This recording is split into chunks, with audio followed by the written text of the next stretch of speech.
the head song, Hariyo.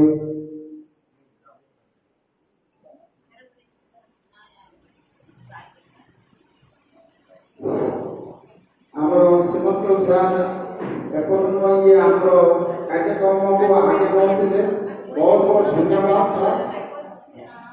କିଛି ସମୟ ମଧ୍ୟରେ ପୂଜା ଚାଲିଛି। ପୂଜା ପରେ ପ୍ରବଚନ ପ୍ରାରମ୍ଭ ହେବାକୁ ଯାଉଛି। ଧନ୍ୟବାଦ। ଟିକେ ଶାନ୍ତି ଶୃଙ୍ଖଳା ଇଏ ଦେଇ ଧ୍ୟାନ ଦେଇ କିଛି ଶୁଣନ୍ତୁ। ଆଜି ହେଉଛି ଶେଷ ଦିବସ। ଆଉ ବ୍ୟାସ ମହାରାଜକୁ ବ୍ୟାସ ପୂଜା ବି ହେବା ଅଛି। ଆଉ ମା ମାନେ ସମସ୍ତ ଆପଣମାନଙ୍କୁ ଅନୁରୋଧ କରୁଛୁ ଗୁଳାମ ଦେବେ ସମାନ ଠିକ ସମୟ। ଧନ୍ୟବାଦ। ହରିଓ।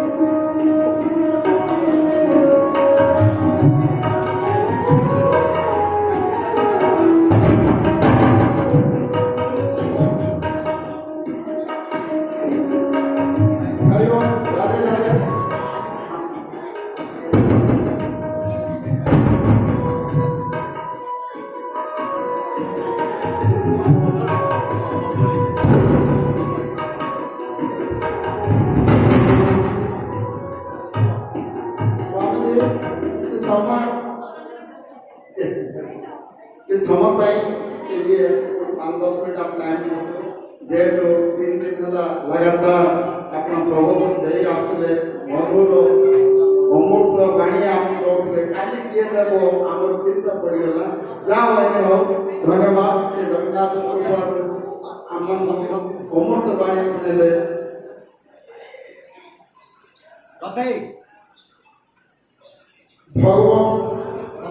भगवत सिंहदेव भाईना जय पाठ व्यास महाराज को पके। धन्यवाद। माँ उड़ी दियो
हम तबला मास्टर को समर्थना करेंगे।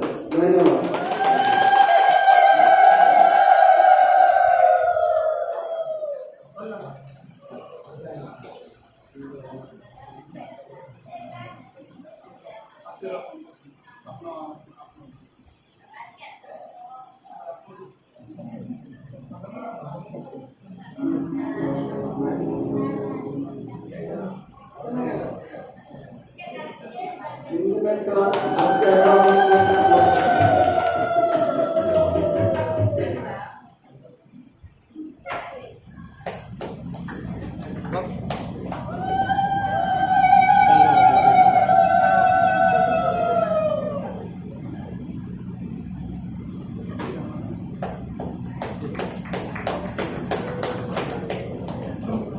ठीक अच्छे कमिटी व्यास महाराज आज सत्संग आरंभ करूँ।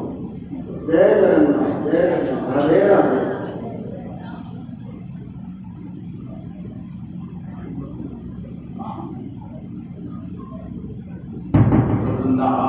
बिहारी लाल की जय जगन्नाथ भगवान की बलदेव महाप्रभु की देवी सुभद्रा माता की चक्रराज सुदर्शन की राधा रमण सरकार की जय राधा रानी की समस्त हाथ गोड़ धरतु समस्त हाथ हरिबोल बोल बोली दिंतु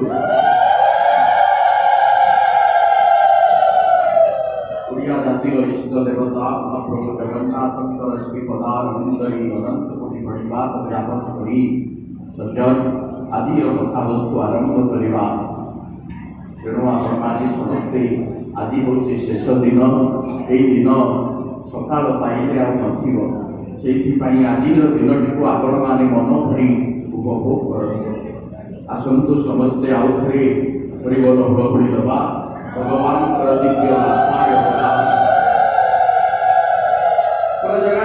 जगन्नाथ भगवान की बलदेव महाप्रभु की देवी सुभद्रा माता की चक्रराज सुदर्शन की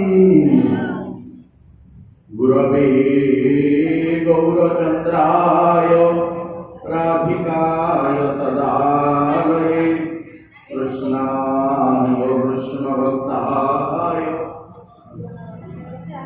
तदभक्ताय ते नमो नमो महापदान्नाय कृष्ण प्रेम प्रदायते कृष्णाय कृष्ण चैतन्य नामनि गौरेति श्री नमो हे कृष्ण करुणा सिंधु दीनबंधु जगतपते गोपेश गोपिका कांत राधाकांत नमस्तुते तप्तकांचन गौरांगी राधे वृंदावनेश्वरी वृषभानुसुतं देवी प्रणमामि हरिप्रिये नीलाचल निवासाय नित्याय परमात्मने बलदेव सुभद्राभ्यां जगन्नाथाय ते नमो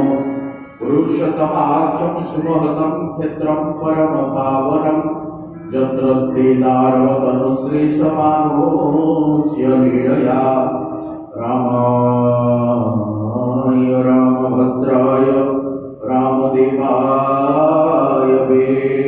वेधसे रघुनाथाय नाथाय सीतया पतये नमो नीलाम्बुज श्यामलकोमलाङ्गं सीता समारपितवामभागं पाणो महासायकचारुतापं नमामि राम रघुवंशनाथं गुरुर्ब्रह्मा गुरुर्विष्णु गुरुर्देव महेश्वर गुरु साक्षात् परम ब्रह्म तस्मै श्री गुरवे नमः तप्तकांचन गौरांगी राधे वृंदावनेश्वरी वृषभानुसुता देवी प्रणमामि हरिप्रिये कुन्देन्दु तुषार धवला श्वेत पदमासना वीणा वरदंड मंडित करा चाशुभ्रवस्त्रारकृता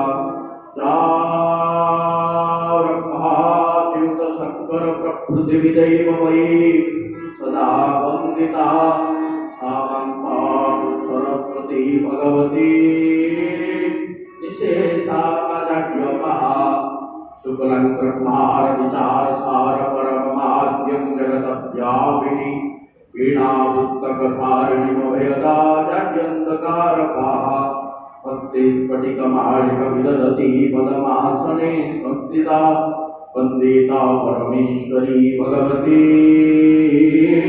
बुद्धिप्रदां शारदा या देवी सर्वभूतेषु ज्ञानरूपेण संस्थिता नमस्तस्यै नमस्तस्यै नमस्तस्यै नमो नमः। बोलो सच्चिदानंद भगवान की। आसंतु दुईबार हरिनाम करिबा समस्ते ही एक मनरे एक चित्तरे भगवान दिव्य दरबार रे कालिया कला ठाकुरंकर ई अंतिम संध्यारे आदि सत्संगरे प्रेम पूर्ण भावरे भगवान चरण तले मथारटा प्रणति करी हृदय निभृत कंदरु महाप्रभु पात्रे दुई करताल बजाई हरिनाम करी। बोलो जय राधे जय कृष्ण जय वृंदावन।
की चक्रराज सुदर्शन की अनंत कोटि वैष्णव वृंद की रानी सरकार की आजीर आनंद की आजीर सत्संग की तो प्रभु देव की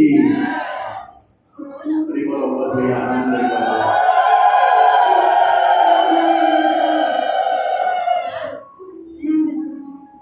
ओडिया जातिर इष्ट देवता महाप्रभु जगन्नाथ कोटि ओडिया मौगमणि तंकरी पदार बिंदरे अनंत कोटि प्रार प्रणिपात ज्ञापन करी सज्जन कार्तिक मासर ए महामहोत्सव व्रत यार भितरे लांजी पल्लीर तारा देवी माँ इष्ट देवी श्री चरण तले मथारटा प्रणति ज्ञापन करी भगवान शंकर अखंडमणि भगवान पदार बिंदरे कोटि प्रणिपात ज्ञापन करी आपण मान भली विज्ञ प्रज्ञ साधु संतंकर श्री चरण तले मथारटा प्रणति ज्ञापन करी पाद छुई समस्त गुरुवर्ग मानकर आशीष कामना करी आदिर कथा प्रसंग आपण मानकु आरंभ करूछु अंतिम संध्या समस्ते आउ थरे हरि हरि बोल प्रदान कर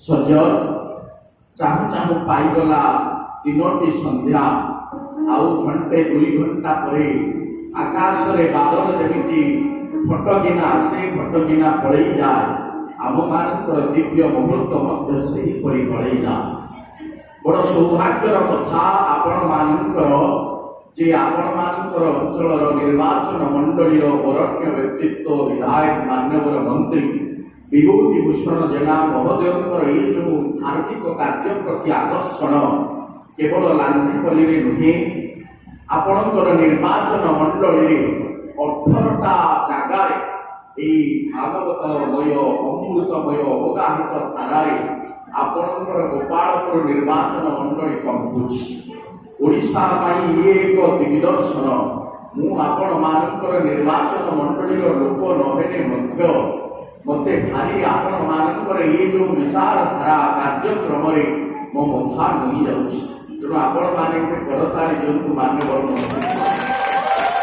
प्रति आशीर्वाद सदिच्छा रू मान्यवर मंत्री सीना दायित्व देले किंतु अभिमन्यु बाबू ये दायित्व को हाथ को नहीं कार्यक्रम को सुचारू रूप से तुलेगा जो अक्लांत परिश्रम सहित रामंक सहित सेना बाहिनी लगिला सहित कमिटी लगी उद्योक्ता माने लगी जो मानकर नाम जानी हुए तो न जानी पारे समस्त गोटे करताली हरिबोल कल्याण करतु आपण मानकर शुभ दृष्टि अभिमन्यु बाबू प्रति परिवार प्रति एवं ये कमिटी प्रति सदा सर्वदा रहो ये अनुष्ठान दीर्घ दिन हो बोला नंदे प्रति वर्ष ये कार्यक्रम हो एवं महाप्रभु कल्याण करतु सज्जन कथा प्रसंग को आम आगेवा समय आ नष्ट करें आपण मैंने पाखरे पहुंचा पूर्व सीमांचल बाबू सीमांचल भैना जहाँ आपण मान पाखरे छाप करते गोटे हरिबोल बहुत आज पानी संध्या आउ किसी मुहूर्त पर तेणु काली मुझे जहाँ छाड़ी जाइली आज से कथा प्रसंग खाली चुंबकीय विवरण 2 दिन भितर जहाँ अनुष्ठित होइछि आज ताहा प्रगल्भ भाव में अनुष्ठित हम सज्जन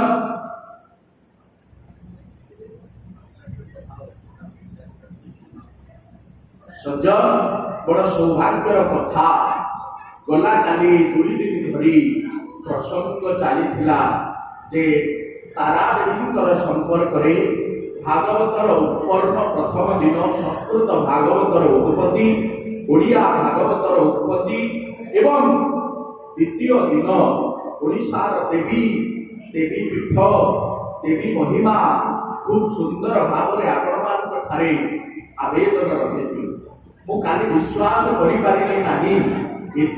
भक्त मंडली मंचरे हेबे बोली आज कहीं फांका फांका लगुच तथापि प्रसाद पाइला बेले पड़े आसे हाँ बहुत धन्यवाद हाँ तो से जा हो प्रसाद पाइला बेले तो आसे से आमर सौभाग्य दुईटा माध्यम भगवान आशीर्वाद करती गोटे कथा आउ गोटे हूँ प्रसाद जत्र प्रसाद भगवत प्रसाद जत्र प्रसाद गुणरूप नामना प्रतीक्षणा स्वादरूपास्य वन्दे गुरु श्री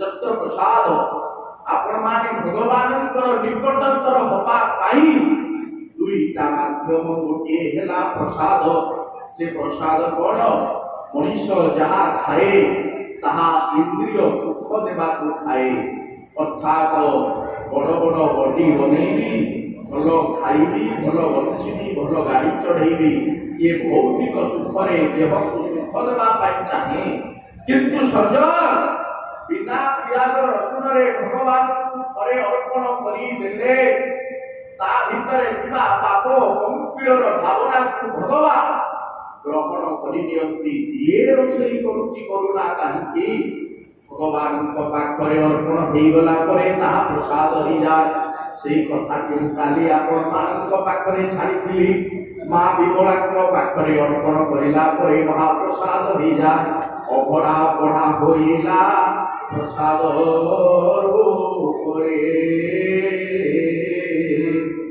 महाप्रसाद होइला श्रीमंडल मंडरे बोल सच्चिदानंद भगवान की महाप्रसाद रूपरे रूपांतरित देगला से विमलांक पाखरे कोन एमिति शक्ति अछि जे अभड़ाटा महाप्रसाद रूपरे रूपांतरित हो गला तेबे घरर सुप्रीम पावर के पुरुष पिला ना स्त्री पिला गंजाम भाषा रे माइक पिला ना पुरुष पिला कहंतु सज्जन ये गोटे कथोपकथनर कथा आपण मानंतु मुझे जाउछि सुप्रीम पावर होचंती मां विमला केवल सेती नुहे अष्टमी तिथि रे मां विमलांक पाखरे बड़ी पड़े खट खट अंधार राति विमला ठाकुराणी उजागर रहिछंती बड़ बाणर शांताणी जगन्नाथंकर पत्नी हेले मां लक्ष्मी आउ बलभद्रकर पत्नी हेले आपण मानंकर मां विमला सेई मंदिर भितरे अनेक देवी अछंती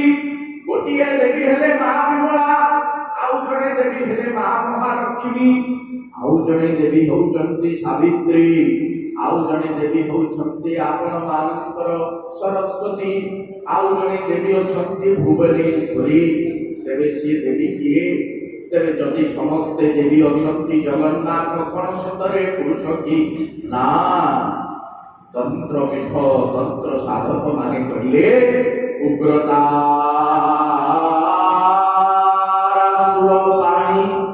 सुभद्रा भुवनेश्वरी नीलाद्रौत जगन्नाथ साक्षात दक्षिण कालिका हरिबल हुरहुरी आनंद देवा बलभद्र हेले उग्र तारा बस तेबे तारा देवी किए सेही देवी तारा देवी बलभद्र रूप छवि सेही देवी तारा देवी बलभद्र रूप छवि सुभद्रा भुवनेश्वरी मां सुभद्रा भुवनेश्वरी जगन्नाथ महाकाली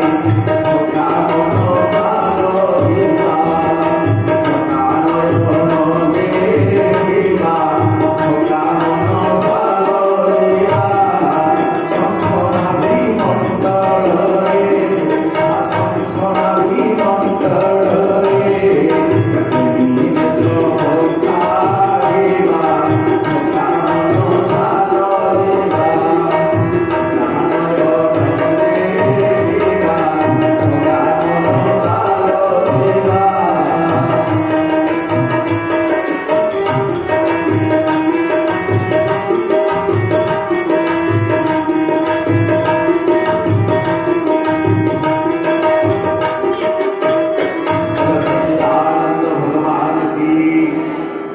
ସଜ୍ଜନତନ୍ତ୍ର ସାଧକ ମାନେ କହିଲେ ବଳଭଦ୍ର ହଉଛନ୍ତି ଉଗ୍ରତାରା।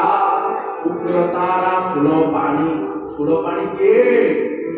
ଦେଢ ସୁର ଭାଇ ଭଉ କଟେ ସେ ପାଣି। ଲକ୍ଷ୍ମୀ ଠାକୁରାଣୀ କହୁଛନ୍ତି ସୁରପାଣି ଅର୍ଥାତ୍ ଦେଢ ସୁର ଅଛନ୍ତି, ମୁଁ ଯିବି ନାହିଁ। ଜଗନ୍ନାଥ ଡାକିଲେ କିନ୍ତୁ ଲକ୍ଷ୍ମୀ ଗଲେନି, କାରଣ ପାଖରେ ଅଛନ୍ତି ଦେଢ ସୁର ବୋଲି। ବଳଭଦ୍ର ହେଉଛନ୍ତି ସୁରପାଣି, ସୁର ଉଗ୍ର ତାରା, ସେ ହେଉଛନ୍ତି ଉଗ୍ର ତାରା। ତାରା ଶବ୍ଦଟି ଓଡ଼ିଶାର କେଉଁଠି କେଉଁଠି ଅଛି ସଜ୍ଜନ? ଜଣେ ହେଉଛନ୍ତି ତାରା ଦେବୀ, ସେ ହେଉଛନ୍ତି ଉଗ୍ର ତାରା। ଆପଣ ମାନେ ଖୋର୍ଦ୍ଧା ବାଟରେ ଗଲାବେଳେ ଭୂଷଣ୍ଡପୁର ନାମକ ଗୋଟିଏ ଜାଗା ସମସ୍ତେ ଜାଣିଛନ୍ତି, ସେଠିକାର ଇଷ୍ଟ ଦେବୀ ଉଗ୍ର ତାରା ବିରାଜମାନ କରିଛନ୍ତି। ବାସ୍ କେବଳ ସେତିକି କରୁନି, ଗଞ୍ଜାମରେ ଆଉ ଜଣେ ତାରା ତାରିଣୀ ରୂପରେ ବିରାଜମାନ ଅଛନ୍ତି। ଆଉ କେବଳ ସେତିକି କରୁନି, ତୃତୀୟରେ ଲାଞ୍ଜିପଲ୍ଲୀରେ ତାରା ଠାକୁରାଣୀ ଅବସ୍ଥାନ କରିଛନ୍ତି। ହରିବୋଲ ବୋଲି ତିନି ଜଣ ତାରା ଦେବୀ, ଉଗ୍ର ତାରା, ତାରା ତାରିଣୀ ଆଉ ଲାଞ୍ଜିପଲ୍ଲୀର ତାରା ଠାକୁରାଣୀ। ଇଏ ଓଡ଼ିଶା ମାଟିକୁ ଲାଞ୍ଜିପଲ୍ଲୀର ଏଇ ପୀଠ ଦେଇଛି ଜଣେ ଠାକୁରାଣୀକୁ। କେବଳ ତାରା ଦେବୀ ନୁହନ୍ତି, ଇଏ ହେଉଛନ୍ତି ବଡ଼ ଠାକୁର ବଳଭଦ୍ର। ପୁରୁଷ ସୂକ୍ତରେ କୁହାଗଲା ଇଏ ହେଉଛନ୍ତି ବଳଭଦ୍ର। ଶାକ୍ତ ଧର୍ମାବଲମ୍ବୀ ମାନେ, ଦେବୀ ଉପାସକ ମାନେ କହିଲେ ଇଏ ହେଉଛନ୍ତି ତାରା ଦେବୀ। କେବଳ ସେତିକି ନୁହେଁ, ଇଏ ତାରା, ସେ ହେଉଛନ୍ତି ବଳଭଦ୍ର। ଆପଣ ମାନେ ପୁରୀ ଗଲେ ଜଗନ୍ନାଥଙ୍କୁ ଅନଉଛନ୍ତି, ମୁଁ ଆଜ୍ଞା କହି ରଖିବାକୁ ଚାହେଁ, ଜଗନ୍ନାଥଙ୍କର ଆଖିରେ କି କିମିଆ ଅଛି, ସେ କିମିଆରେ ଆପଣ ମାନେ ବନ୍ଧା ପଡ଼ିଯାନ୍ତି ସତ, କିନ୍ତୁ ଜଗନ୍ନାଥଙ୍କୁ କିଛି ମାଗିବେନି। ମାଗିବେ କାହାକୁ? ମୁଁ ଆପଣ ମାନଙ୍କୁ ନେଇ ଯାଉଛି ପୁରୁଷୋତ୍ତମ କ୍ଷେତ୍ରକୁ। ଜଗନ୍ନାଥଙ୍କୁ ମାଗିଲେ ଆଜ୍ଞା କିଛି ମିଳିବେନି।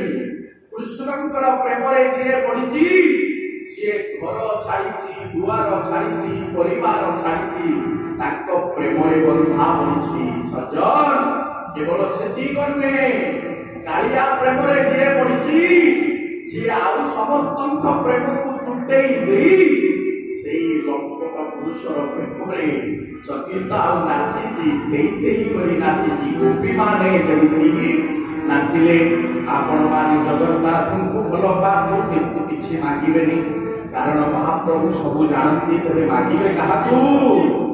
ସାରିଆ ବିକଙ୍କୁ ଆସନ୍ତୁ ପଚାରିବା, ପହଞ୍ଚିବା ବଡ଼ ଦାଣ୍ଡେ ସେରେ ପାଇବା ତୁଣ୍ଡେ ଗାଲା। ପହଞ୍ଚିବା ବଡ଼ ଦାଣ୍ଡେ ସେରେ ପାଇବା ତୁଣ୍ଡେ, ପହଞ୍ଚିବା ବଡ଼ ଦାଣ୍ଡେ ସେରେ ପାଇବା ତୁଣ୍ଡେ।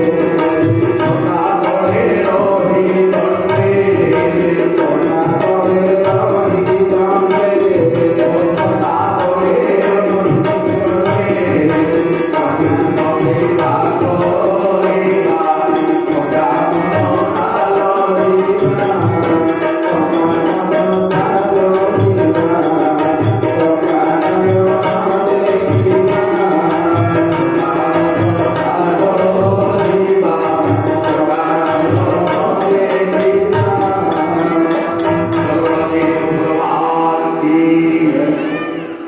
ପୁରୀରେ ବଡ଼ଦାଣ୍ଡରେ ପହଞ୍ଚିଯିବେ। ବାଟ ମଙ୍ଗଳାଙ୍କୁ ଆପଣ ମାନେ ଅତିକ୍ରମ କରିଥିଲେ। 18 ନଳାର ବିଷୟରେ ମୁଁ କାଲି କହିଥିଲି। ପ୍ରଶ୍ନ ସେଇଠି ଥିଲା, 18 ନଳାରେ 17ଟା ନଳା କାହିଁକି? ଆପଣ ମାନେ କହୁନାହାନ୍ତି ତ ଆଜ୍ଞା, ଏଇଟା ରହିଯାଇଛି। ଠିକ ଅଛି, ମୁଁ ଆପଣ ମାନଙ୍କ ପ୍ରସଙ୍ଗକୁ ନେଇକି ଯାଉଛି। ଜଗନ୍ନାଥ ଭଗବାନ କି। ଓଡ଼ିଶାର ରାଜା ହେଉଛନ୍ତି କପିଳେନ୍ଦ୍ର ଦେବ। ମହାପ୍ରଭୁ ଜଗନ୍ନାଥଙ୍କ ପାଖରେ ଅଧିଆ ପଡ଼ିଲେ, ଶରୀର ରୁଗ୍ଣ ହେଇଗଲାଣି, ଆଉ ବଳ ବୟସ ନାହିଁ। ମହାପ୍ରଭୁ, ମୋର ବର୍ତ୍ତମାନରେ ରାଜ୍ୟର ଦାୟିତ୍ୱ କିଏ ସମ୍ଭାଳିବ ତାହା ଆପଣ ନିର୍ଦ୍ଧାରିତ କରିବେ। ସଜ୍ଜନ, ଜଗନ୍ନାଥଙ୍କୁ ଦର୍ଶନ କରି 22 ପାହାଚରେ ଗୋଟିଏ ପାଉଛ ଅତିକ୍ରମ କରି ତଳକୁ ଆସୁଛନ୍ତି ଉତ୍କଳର ନରେଶ କପିଳେନ୍ଦ୍ର ଦେବ ଗଜପତି ଗୌଡ଼େଶ୍ୱର ନବକୋଟି କର୍ଣ୍ଣାଟ ଉତ୍କଳ କଳବର୍ଗେଶ୍ୱର ବିରାଧି ବୀର ପର ପ୍ରବଳ ପ୍ରତାକ୍ରମୀ ଭୀତ ଭୈରବ ପୂରିତ ବାହୁ ସହସ୍ର ଧୂମକେତୁ কপিলেন্দ্র দেব সূর্যবংশর প্রথম সম্রাট হরিবল হুড়হুড়ি আনন্দ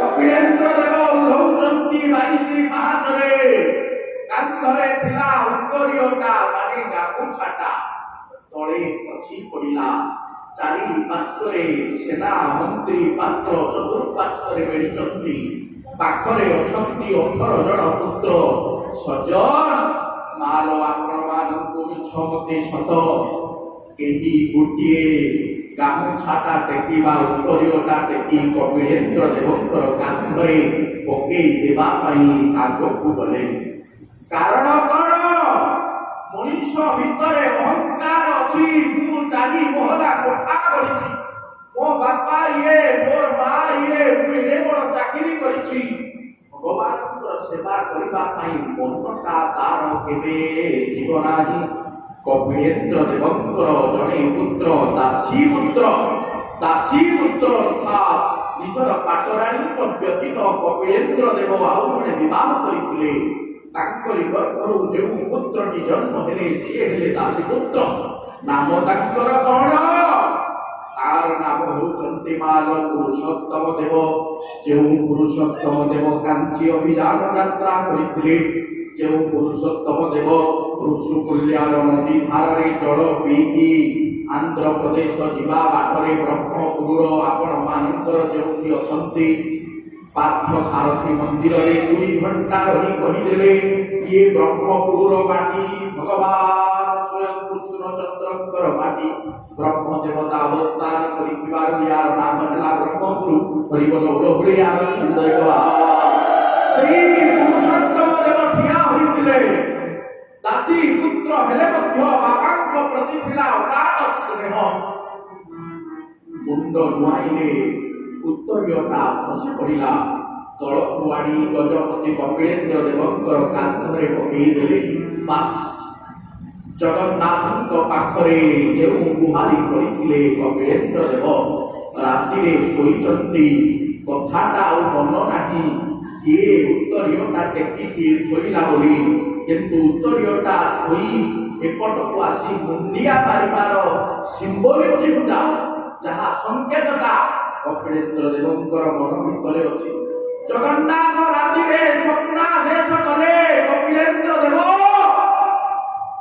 ଯାହା ଆଜି ସକାଳେ ମତେ ମାଗିଥିଲ କପିଳେନ୍ଦ୍ର ଦେବ ଯିଏ ଉତ୍ତରୀୟଟା ଟେକି ଆଣି କାନ୍ଧରେ ଥୋଇଲା ସିଏ ହେଲା ଉତ୍ତର ପୁରୁଷ ଓଡ଼ିଶାର ତା ପରବର୍ତ୍ତୀ ରାଜା ପୁରୁଷୋତ୍ତମ ଦେବଙ୍କୁ ରାଜଗାଦିରେ ବସେଇବ ଚଞ୍ଚଳ ହୋଇ କପିଳେନ୍ଦ୍ର ଦେବଙ୍କର ନିଦ ଭାଙ୍ଗିଗଲା ହରିବଲ ହୁଳହୁଳି ଆନନ୍ଦ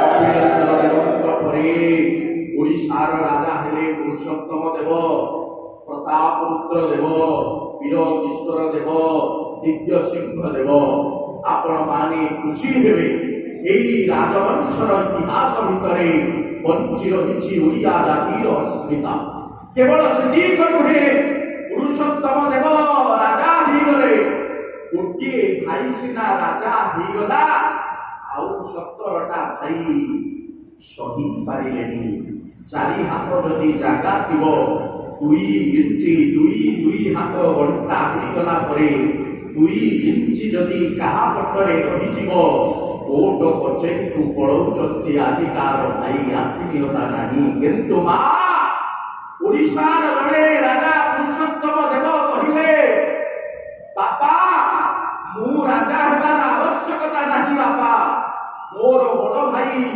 ଅମ୍ବିରୀ ଦେବ ଅଛନ୍ତି ତାଙ୍କୁ ରାଜଗାଦିରେ ବସାନ୍ତୁ ବାରମ୍ବାର କଥାଟା ପ୍ରଣତି କଲେ ପୁରୁଷୋତ୍ତମ ଦେବ କିନ୍ତୁ ଜଗନ୍ନାଥଙ୍କର ଆଦେଶକୁ ଅବମାନନା କପିଳେନ୍ଦ୍ର ଦେବ କେମିତି କରିବେ କପିଳେନ୍ଦ୍ର ଦେବ ପୁରୁଷୋତ୍ତମ ଦେବଙ୍କୁ ରାଜଗାଦିରେ ବସେଇଲେ ଭାଇ ଭାଇଙ୍କ ଭିତରେ ଯୁଦ୍ଧ ଲାଗିଲା ଅମ୍ବିରୀ ଦେବ ଲୁକାୟିତ ହୋଇ ରହିଲେ ନାଗରୁ ଦୁର୍ଗ ଶାସନ କଲେ ନିସ୍ତବ୍ଧ ପ୍ରହରରେ ପୁରୁଷୋତ୍ତମ ଦେବ ହମ୍ମିରି ଦେବଙ୍କ ପାଖକୁ ଆସୁଛନ୍ତି କହୁଛନ୍ତି ଭାଇ ମୁଁ ରାଜା ହେବିନି ଆପଣ ରାଜା ହୁଅନ୍ତୁ।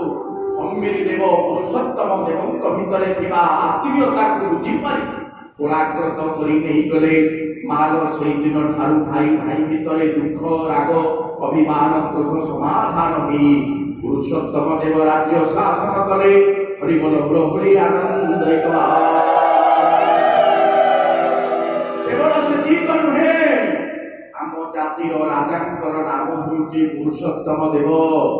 ଆମ ଠାକୁରଙ୍କର ନାମ ହେଉଛି ପୁରୁଷୋତ୍ତମ। ଆମ ଜାତିର ଇଷ୍ଟ ଦେବତା ଜଗନ୍ନାଥ ଯେଉଁଠି ଅଛନ୍ତି ସେ କ୍ଷେତ୍ରର ନାମ ହେଉଛି ପୁରୁଷୋତ୍ତମ। ରାଜା ହେଲେ ପୁରୁଷୋତ୍ତମ, ଜଗନ୍ନାଥଙ୍କର ନାମ ହେଲା ପୁରୁଷୋତ୍ତମ, କ୍ଷେତ୍ରର ନାମ ହେଲା ପୁରୁଷୋତ୍ତମ। ପୁରୁଷୋତ୍ତମ ଶବ୍ଦକୁ ଉପେନ୍ଦ୍ର ଭଞ୍ଜ ଗାଉଛନ୍ତି ସୁଭଦ୍ରା ପରିଣୟ କାବ୍ୟରେ ଗୋଟିଏ ପନ୍ଥୀ ହରିବୋଲ ପ୍ରଭୁଳି ପ୍ରଦାନ। ଶ୍ରୀ ପୁରୁଷୋତ୍ତମ କ୍ଷେତ୍ର ରାଜ ସାଧୁ ଜନେ ଅଛି ତହି ବିପୁଳ ଆଶ୍ଚର୍ଯ୍ୟ। ଜୟ ରାମ ଜୟ ରାମ ଜୟ ଜୟ ରାମ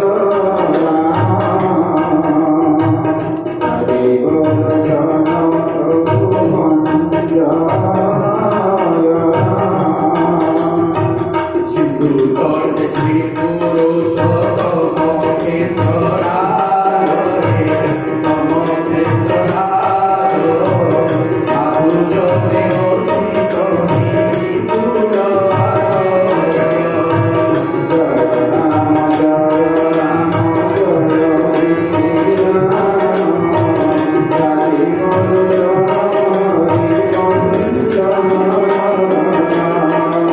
ସେଠି ପ୍ରବେଶେ ବ୍ରହ୍ମ ଜ୍ଞାନ ପରେ ସାକ୍ଷାତ ହୋଇଛି ଗୋପାଳ ମୋଚନରେ। ଜୟ ରାମ ଜୟ ରାମ ଜୟ ହରି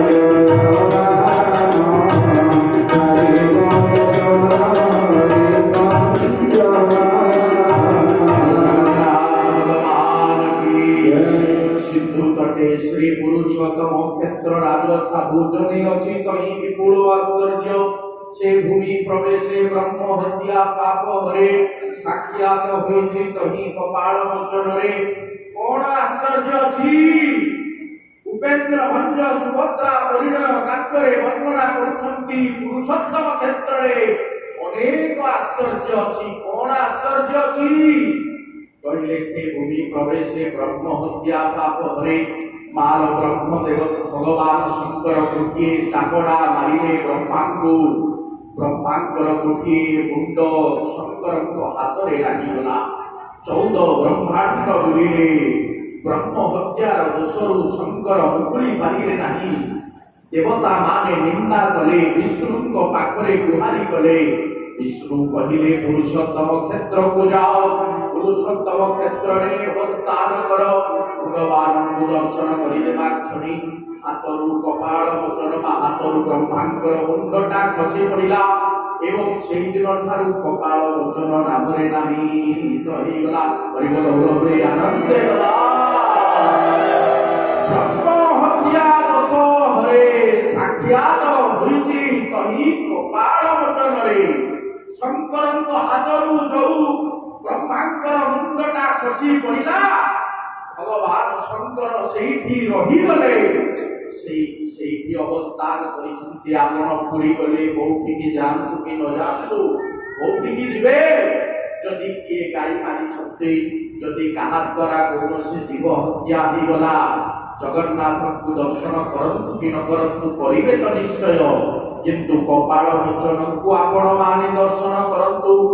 ତୃଣଟିଏ କାଠିଟିଏ ଧରି ତୁଣ୍ଡରେ 10 ଥର ମୁଣ୍ଡିଆ ପକାନ୍ତୁ, ଜଳ ଅଭିଷେକ କରନ୍ତୁ। କପାଳ ମୋଚନଙ୍କ ପାଖରେ ବ୍ରହ୍ମ ହତ୍ୟା ଦୋଷ ମିଳିଯିବ। ହରିବୋଲ ପ୍ରଭୁଳି ଆନନ୍ଦ କେବଳ ସେତିକ ନୁହେଁ, 5 ଜଣ ଶିବ ଶଙ୍କର 5 ଦେବତା ହିଁ ଅବସ୍ଥାନ କରିଛନ୍ତି।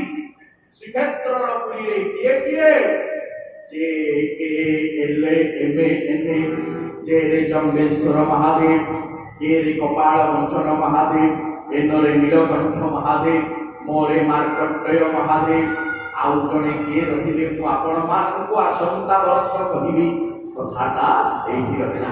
ତେବେ ଜଗନ୍ନାଥଙ୍କ ଧାମକୁ ଗଲେ କିଏ କାହାକୁ କଣ କେବେ ମାଗିବ? ତାରାଦେବୀଙ୍କ ପାଖକୁ ମୁଁ ଫେରୁଛି ମା। ବଳ ଜଗନ୍ନାଥଙ୍କ ମନ୍ଦିରକୁ ଗଲେ ଗରୁଡ଼ ପଛ ପାର୍ଶ୍ୱରେ ଠିଆ ହେବେ। ଜଗନ୍ନାଥଙ୍କର ନେତ୍ର ପଟଳ ଆଖିର ନେତ୍ର ପଟଳ ସହିତ ମିଶି ଯାଉଛି। କେତେ କଥା ମାଗିବା ପାଇଁ ମଣିଷଟିଏ ଯାଇଥିବ। ମହାପ୍ରଭୁ ମୋ ବାପାର ଦେହ ଖରାପ ଭଲ କରିଦିଅ, ମୋ ମା ରୋଗାକ୍ରାନ୍ତ ହେଇଛି ମଣିମା, ତାକୁ ଟିକେ ସୁସ୍ଥ କରିଦିଅ। ଝିଅ ମାଗୁଥିବ ମୋ ବାପା ଭଲରେ ରୁହନ୍ତୁ, ପୁଅ ମାଗୁଥିବ ଚାକିରି ଟିକିଏ ହେଇଯାଉ, ବର ମିଳୁନି। ଆଉ କେବଳ ସେତିକି ନୁହେଁ, କେତେ ଦୁଃଖ କେତେ ଯନ୍ତ୍ରଣା। ସ୍ତ୍ରୀ କହୁଥିବ ସ୍ୱାମୀ ମୋର ଭଲରେ ରୁହନ୍ତୁ, ସ୍ୱାମୀ କହୁଥିବ ସ୍ତ୍ରୀ ମୋର ଭଲରେ ରହୁ, ପରିବାର ସନ୍ତୋଷରେ ଚାଲୁ। ମହାପ୍ରଭୁଙ୍କର ଚକା ଆଖିକୁ ଦେଖିଦେଲା ପରେ କେତେ କଥା ମାଗିବାକୁ ଯାଇଥିବେ। ମନରେ କାଳିଆ ଜଗନ୍ନାଥଙ୍କୁ ମାଗିବା ପାଇଁ ମାଲ ସାକ୍ଷୀ ଗୋପାଳ ପାଖରେ ଟ୍ରେନ 10 ମିନିଟ ରହିଗଲା। ବାସନା ଭାସି ଭାସି ଆସିଲା ପୁରୀ। ଆଉ କେତେ ବାଟ? ଏଇ ପରା ନୀଳଚକ୍ର ଦେଖାଯାଉଛି। ପାଖେଇ ଆସିଲେଣି ମହାପ୍ରଭୁଙ୍କର ପବିତ୍ର ବଡ଼ଦାଣ୍ଡ। ହରିବୋଲ ହରି ଆନନ୍ଦେ ଗବା ପହଞ୍ଚିବା ବଡ଼ ଦାଣ୍ଡେ, ସେରେ ପାଇବା ଦୁଣ୍ଡେ। ପହଞ୍ଚିବା ବଡ଼ ଦାଣ୍ଡେ, ସେରେ ପାଇବା ଦୁଣ୍ଡେ। ସଦାବେଳେ ରହି ଦଣ୍ଡେ, ସାଧୁଙ୍କ ସେବା କରିବା।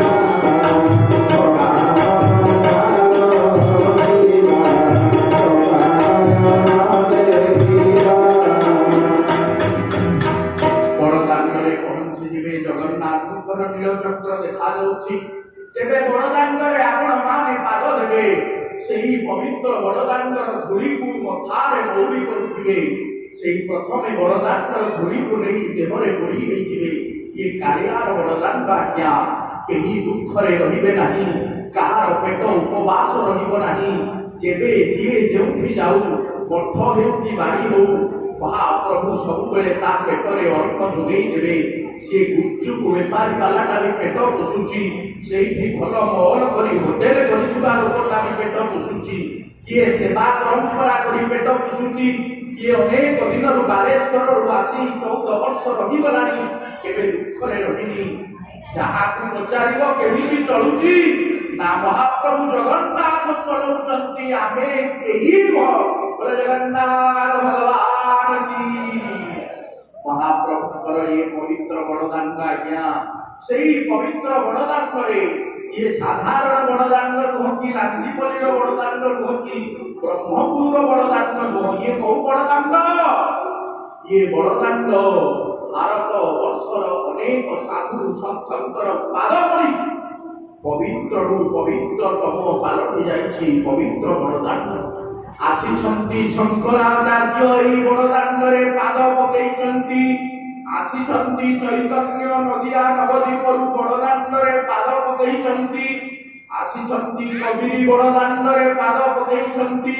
ଆସିଛନ୍ତି ନାନକ ବଡ଼ଦାଣ୍ଡରେ ପାଦ ପକେଇଛନ୍ତି। ଆସିଛନ୍ତି ବିଷ୍ଣୁ ସ୍ୱାମୀ ବଡ଼ଦାଣ୍ଡରେ ପାଦ ପକେଇଛନ୍ତି। ଆସିଛନ୍ତି ରାମାନୁଜାଚାର୍ଯ୍ୟ ବଡ଼ଦାଣ୍ଡରେ ପାଦ ପକେଇଛନ୍ତି। କେତେ କେତେ ସାଧୁ ସନ୍ଥଙ୍କର ପବିତ୍ର ବଡ଼ ଦାଣ୍ଡରେ ଇଏ ପବିତ୍ର ବଡ଼ ଦାଣ୍ଡ, ଧୂଳି ମାଟି ଆଉ ନାହିଁ। ଇଏ ପବିତ୍ର ବଡ଼ ଦାଣ୍ଡ ଆନନ୍ଦର ମାଟି ହେଇଯାଇଛି। ହରିବୋଲ ହରି ଆନନ୍ଦରେ। ତେଣୁ ଯିଏ ଆସିଛି ସିଏ ଆଉ ଫେରିବାର ବାଟ ଖୋଜି ନାହିଁ। ଚୈତନ୍ୟ ବୃନ୍ଦାବନ ଗଲେ, କେତେ ଦିନ ରହିଲେ, ଶେଷରେ ପୁରୀରେ ଆସି 18 ବର୍ଷ ବିତେଇଲେ। ଗମ୍ଭୀରା ତାର ମୁଗ ସାକ୍ଷୀ।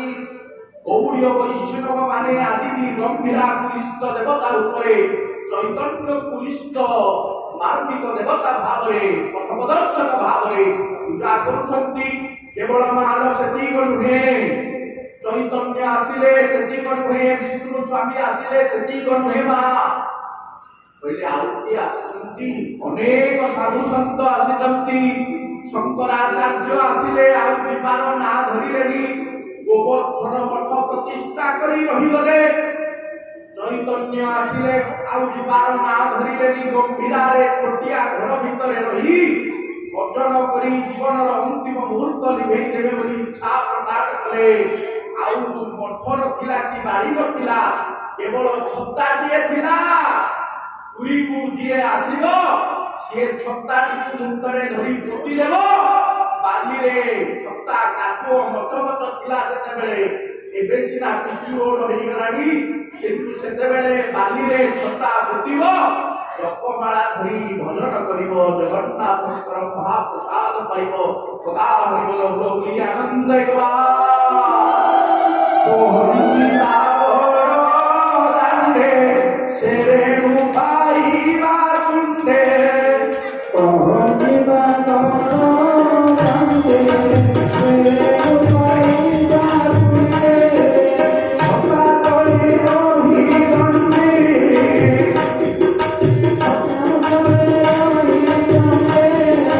ସାଧୁଙ୍କ ସେବା କରିବା, ଭଗା ମନ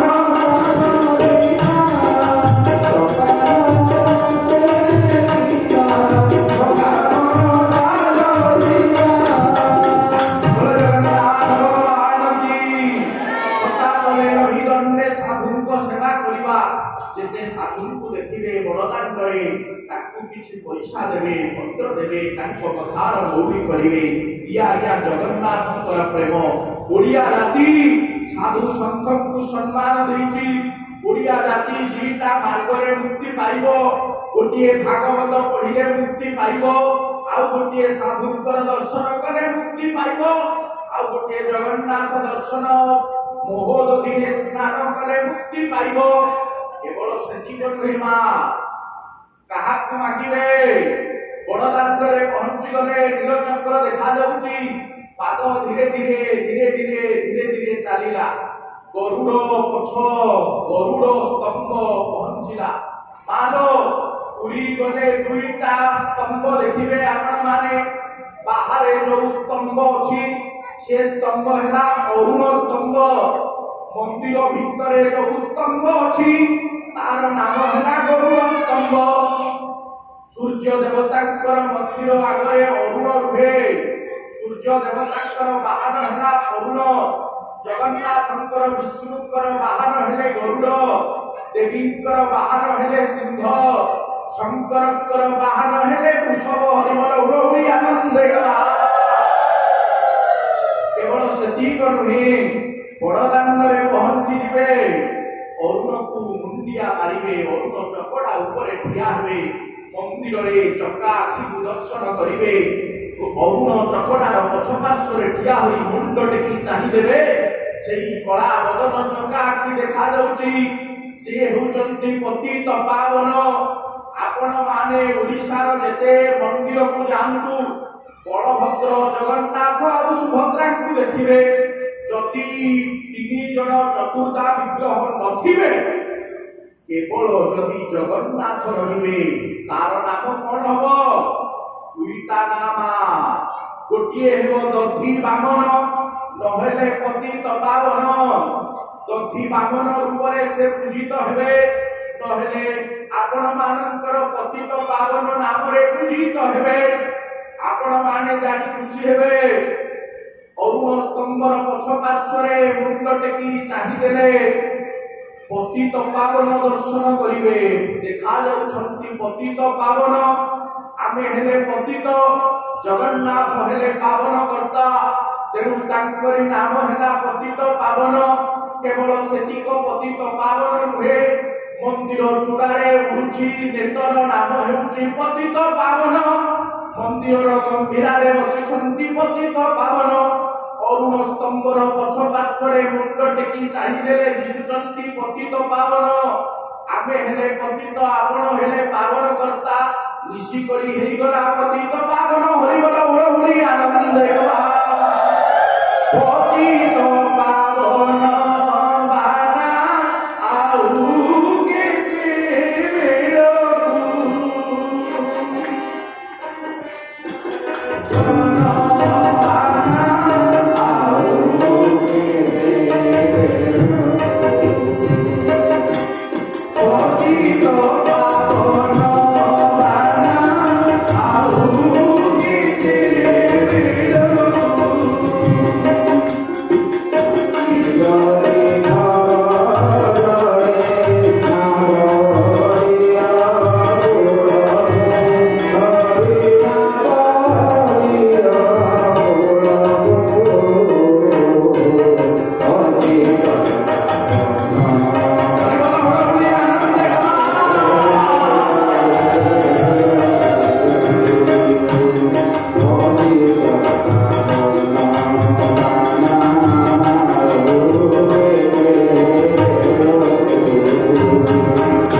केवल सेतिक नुहे जगन्नाथ जेतेबेले मंदिर भितरु आसुथिबे सेतेबेले कुटिया होई आसुथिबे तांकरी नाम हेबो पतित पावन नाची नाची पहंडी होई बसी पड़िला परे मंदिरर बाहरी आसी रथ उपरे तांकरी नाम हेई जीव कला बामन हरिबल हुडहुडी आनंद हेगला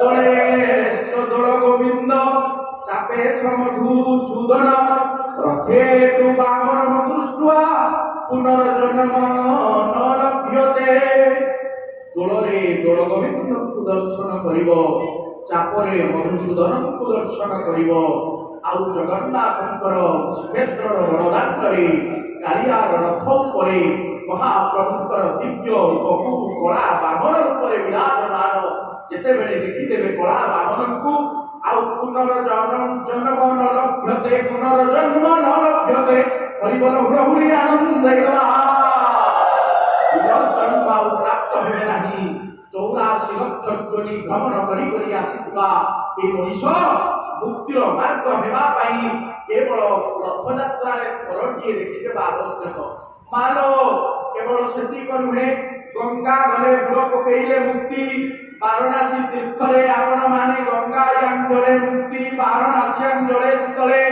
ଜଳେ ସ୍ଥଳେ ଅନ୍ତରିକ୍ଷେ ମୁକ୍ତି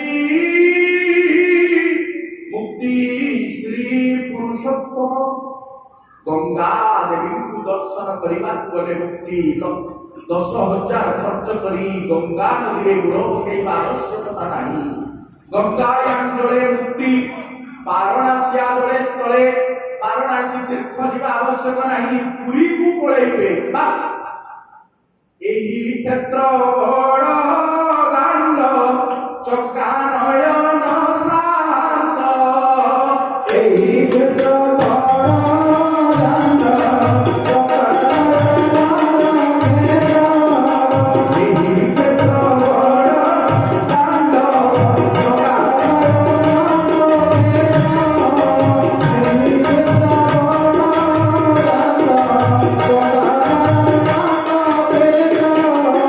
ଦେଖିବା ସେ ରଥ ଯାକ ଦାଦା ଦେଖିବା ସେ ରଥ ଯାକ ସ୍ନାନ କରି ଯିବା ମୁକ୍ତି ଚକା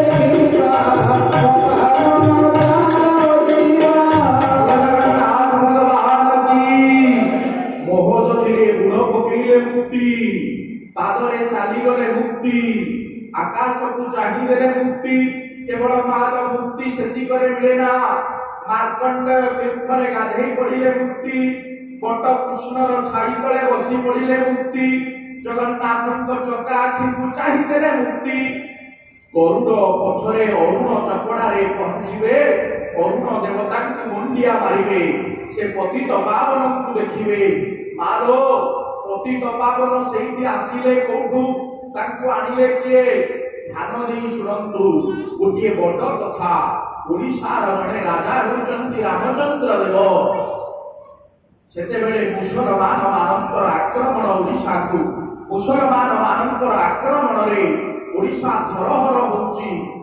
ମୁସଲମାନ ମାନେ ଆକ୍ରମଣ କରି ଓଡ଼ିଶାର ଜଗନ୍ନାଥ ମନ୍ଦିରକୁ ଧ୍ୱଂସ ବିଧ୍ୱସ୍ତ କରିଦେଲେଣି। ତକ୍କି ଖାଁ ଥାନ୍ତି ନାଏବ ନାଜିମ ଭାରତବର୍ଷ ଅଧୀନରେ ଥାଏ ମୋଗଲମାନଙ୍କର। ତକ୍କି ଖାଁ ବହୁବାର ଆକ୍ରମଣ କରି ଓଡ଼ିଶାକୁ ଲୁଣ୍ଠନ କରିଦେଲାଣି। ତକ୍କି ଖାଁ ଜବାବ ଦେଲା ଜଗନ୍ନାଥ ମନ୍ଦିରକୁ ଧ୍ୱଂସ ବିଧ୍ୱଂସ କରିଦେବି। ଆପଣମାନେ ଜାଣି ଖୁସି ହେବେ ଜଗନ୍ନାଥ ମନ୍ଦିରକୁ ଧ୍ୱଂସ ବିଧ୍ୱଂସ କରିବା ପୂର୍ବରୁ ଗଜପତି ରାମଚନ୍ଦ୍ର ଦେବ ଥାନ୍ତି ଓଡ଼ିଶାର ରାଜା। ତାଙ୍କର ଦିବ୍ୟ ବପୁ ଗଜପତି ରାମଚନ୍ଦ୍ର ଦେବଙ୍କୁ ବନ୍ଦୀ କରାଗଲା। କଟକର ବର୍ତ୍ତମାନ ବାରବାଟୀ ଦୁର୍ଗରେ ବନ୍ଦୀ ହେଲେ ରାମଚନ୍ଦ୍ର ଦେବ। ଗୋଟିଏ ବନ୍ଦୀଶାଳା ତକ୍କି ଖାଁର ଭଉଣୀ ଅଛି ରେଜିଆ ବିବି। ରାମଚନ୍ଦ୍ର ଦେବଙ୍କର ହୃଷ୍ଟ ହୃଷ୍ଟ ଶରୀର ବିଶାଳ ରାଜବପୁ ରାଜା ରାମଚନ୍ଦ୍ର ଦେବଙ୍କର ପ୍ରେମରେ ପଡ଼ିଗଲେ ରେଜିଆ ବିବି। ବିବାହ କରିବା ପାଇଁ ଭାଇକୁ କହିଲେ ବିବାହ କରିବି ରାମଚନ୍ଦ୍ର ଦେବଙ୍କୁ, ଯଦି ବିବାହ ନ କରିବି ଏ ଶରୀରକୁ ତ୍ୟାଗ କରିବି। ଭାଇ ଆପଣ ମୋ ପାଇଁ ଏତିକ କରିଦିଅନ୍ତୁ। ବନ୍ଦୀ କରିଥିବା ରାମଚନ୍ଦ୍ର ଦେବଙ୍କୁ ତକ୍କି ଖାଁ ଡାକିଲା, କହିଲା ରାଜା ମୋର ଗୋଟିଏ ସର୍ତ୍ତରେ ଆପଣ ରାଜି ହେଇଯାଆନ୍ତୁ। କଣ ସର୍ତ୍ତ? ନା ମୋ ଭଉଣୀକୁ ବିବାହ କରିବେ। ଛାତିକୁ ଅତଡ଼ା ଖସିଗଲା ଗଜପତି ରାମଚନ୍ଦ୍ର ଦେବଙ୍କର। କହିଲେ ହାତ ଯୋଡ଼ି ଓଡ଼ିଶାରେ ଗୋଟିଏ ମାତ୍ର ଧର୍ମପତ୍ନୀ ଗ୍ରହଣ କରିବାର ପରମ୍ପରା ରହିଛି। ଏତେ ବଡ଼ ଦଣ୍ଡ ଦିଅନ୍ତୁ ନାହିଁ। ଯଦି ନ ବିବାହ କରିବ ରାଜା ଜଗନ୍ନାଥ ମନ୍ଦିର ଲୁଣ୍ଠନ ହେବ। ଜଳରେ ଦାୟୀ ନଚେତ ଫଳରେ ଦାୟୀ। ମୋତେ ଟିକିଏ ମାତ୍ର ସମୟ ଦିଅନ୍ତୁ। ଗଜପତି ରାମଚନ୍ଦ୍ର ଦେବ କହିଲେ। ନିଜର ପତ୍ନୀକୁ ପଚାରିଲେ ଏ ସର୍ତ୍ତଟିକୁ ଆପଣ ମାନିବାକୁ ପଡ଼ିବ। ଏ ସର୍ତ୍ତ ଯଦି ମାନିଦେବି ମୁଁ ତମ ପ୍ରତି ବିଶ୍ୱାସଘାତକ କରିବି। ରାଣୀ ମୋତେ କ୍ଷମା କରିଦିଅ। ରାମଚନ୍ଦ୍ର ଦେବଙ୍କର ଆଖିରେ ଅସରନ୍ତି ଅଶ୍ରୁ। ମାର କେଡ଼େ ବଡ଼ ଭାଗ୍ୟ ଦେଖନ୍ତୁ। ଓଡ଼ିଶାର ଜଣେ ରାଣୀ କହିଲା ନିଜର ସ୍ୱାମୀକୁ ମୋର ସ୍ୱାମୀ ବରଂ ଦୁଇ ଭାଗ ହେଇଯାଆନ୍ତୁ କିନ୍ତୁ ଜଗନ୍ନାଥ ମନ୍ଦିରରେ କଳଙ୍କ ନ ଲାଗୁ। ମୋ ଜଗନ୍ନାଥ ସୁରକ୍ଷିତ ରୁହନ୍ତୁ। ତାଙ୍କର ରତ୍ନ ବେଦୀକୁ କେହି ଆଘାତ ନ ଦିଅନ୍ତୁ। ଜଗନ୍ନାଥଙ୍କୁ ଦୌଡ଼ିରେ ବାନ୍ଧି କେହି ନ ନେଇ ଯାଆନ୍ତୁ। ଓଡ଼ିଆ ଜାତିର ଅସ୍ମିତା ବଞ୍ଚି ଯାଉ। ରାଜା ରାମଚନ୍ଦ୍ର ଦେବ ସ୍ୱାମୀ ଆପଣ ରାଜି ହେଇଯାଆନ୍ତୁ।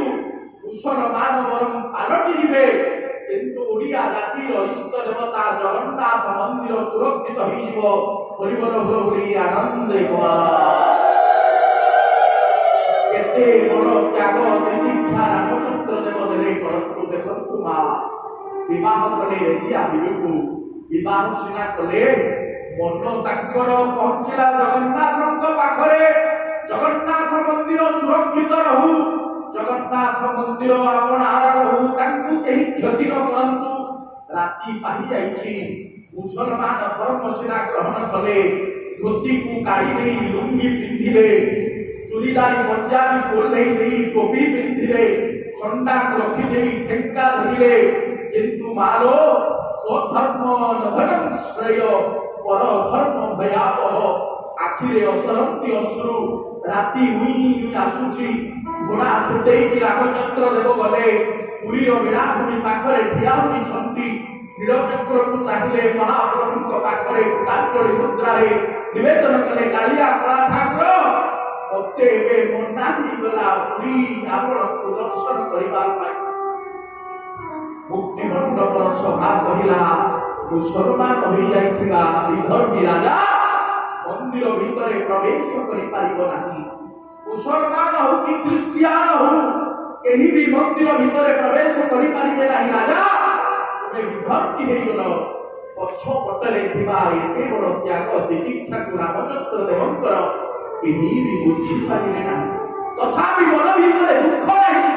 ଗଜପତି ରାମଚନ୍ଦ୍ର ଦେବଙ୍କର ନୀଳଚକ୍ରକୁ ଚାହିଁକି କାନ୍ଦିଲେ ମହାପ୍ରଭୁ ଆପଣ ମୋତେ ଟିକେ ଦର୍ଶନ ଦିଅନ୍ତୁ। ସକାଳ ପାହିନି ମାଲ ମନ୍ଦିରର ସେବକଙ୍କୁ ନିର୍ଦ୍ଦେଶ ହେଲା ଜଗନ୍ନାଥ ମୋର ଭକ୍ତ ଯଦି ମୋତେ ଦର୍ଶନ ନ କରିବାକୁ ଆସିବ ମୁଁ ଭକ୍ତ ପାଇଁ ବଡ଼ଦାଣ୍ଡକୁ ଓହ୍ଲେଇ ଯିବି ହରିବଲ ହୁଳହୁଳି ଆନନ୍ଦେ ପତିତ ପାବନ ହୋଇ ଗୁମୁଟ ଭିତରେ ରହିଲେ ଯେ ଜଗନ୍ନାଥ ଭକତ ଭାବରେ ଶ୍ରୀରାମଚନ୍ଦ୍ର ଦେବ ଓଡ଼ିଶାର ରାଜା କୀର୍ତ୍ତି ବାଜୁଅଛି ପରା ଜଗତରେ ବାଜା ହରିବଲ ହୁଳହୁଳି ଆନନ୍ଦେ ପତିତ ପାବନଙ୍କୁ ଦର୍ଶନ କରି 22 ପାହାଚରେ ଧୀରେ ଧୀରେ ଯିବେ।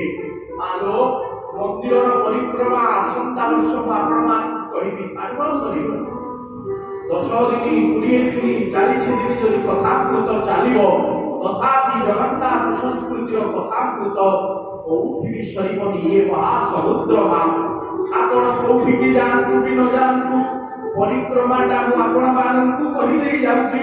22 ପାହାଚରେ ପହଞ୍ଚିବେ, ଆପଣମାନେ ଦର୍ଶନ କରିବେ କାଶୀ ବିଶ୍ୱନାଥଙ୍କୁ। ସେ କାଶୀ ବିଶ୍ୱନାଥ କିଏ, କୋଉଠୁ ଆସିଲେ? ଏ କାଶୀ ବିଶ୍ୱନାଥ ହେଉଛନ୍ତି ସାକ୍ଷାତ ଶଙ୍କର।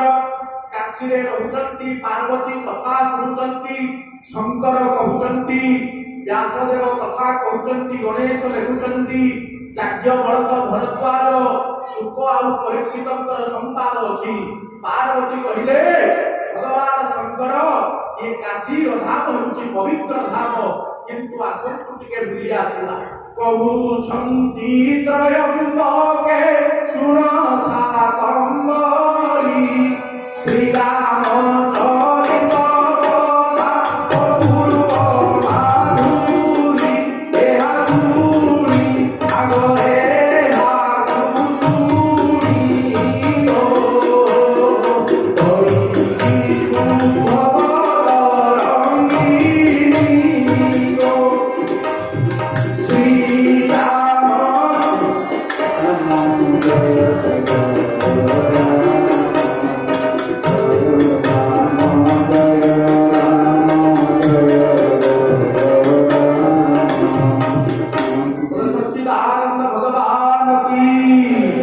ପାର୍ବତୀ କଥା ଶୁଣୁଛନ୍ତି। ଭଗବାନ ଶଙ୍କର କହୁଛନ୍ତି। ଶଙ୍କର କହିଲେ କାଶୀ ବିଶ୍ୱନାଥ ଆସିକି କହିଲେ ମୁଁ ଟିକେ ଜଗନ୍ନାଥଙ୍କୁ ଦର୍ଶନ କରିବାକୁ ଯିବି। ଆଉ ଜାଣିଛନ୍ତି ମା, କାଶୀ ବିଶ୍ୱନାଥ ହେଉଛନ୍ତି ପ୍ରତ୍ୟକ୍ଷ ଦେବତା। ଆପଣ କାଶୀ ବାରାଣାସୀ ତୀର୍ଥ ଯିବା ଆବଶ୍ୟକ ନାହିଁ। ଆସି କାଶୀ ବିଶ୍ୱନାଥ ବାସ କଲେ ଏଠି ଏ କ୍ଷେତ୍ର ମୌଡ଼ମଣି ଜଗନ୍ନାଥ ଭାବି ହରିବଲ ହୁଳହୁଳି ଆନନ୍ଦେ କାଶୀ ବିଶ୍ୱନାଥ ଏଇଠି ପହଞ୍ଚିଗଲେ। ଏଇଠି କାଶୀରୁ ଆସି ବିଶ୍ୱନାଥ ବସିଛନ୍ତି ଜଗନ୍ନାଥଙ୍କର ଶ୍ରୀମନ୍ଦିରକୁ ଯାଉଥିବା ଭକ୍ତମାନଙ୍କୁ ଦର୍ଶନ ଦେବା ପାଇଁ। କାଶୀ ବିଶ୍ୱନାଥଙ୍କୁ ଦର୍ଶନ କରିବେ, ପରେ ପରେ ଯିବେ ଆପଣ ମାନେ ମନ୍ଦିର ଭିତରକୁ।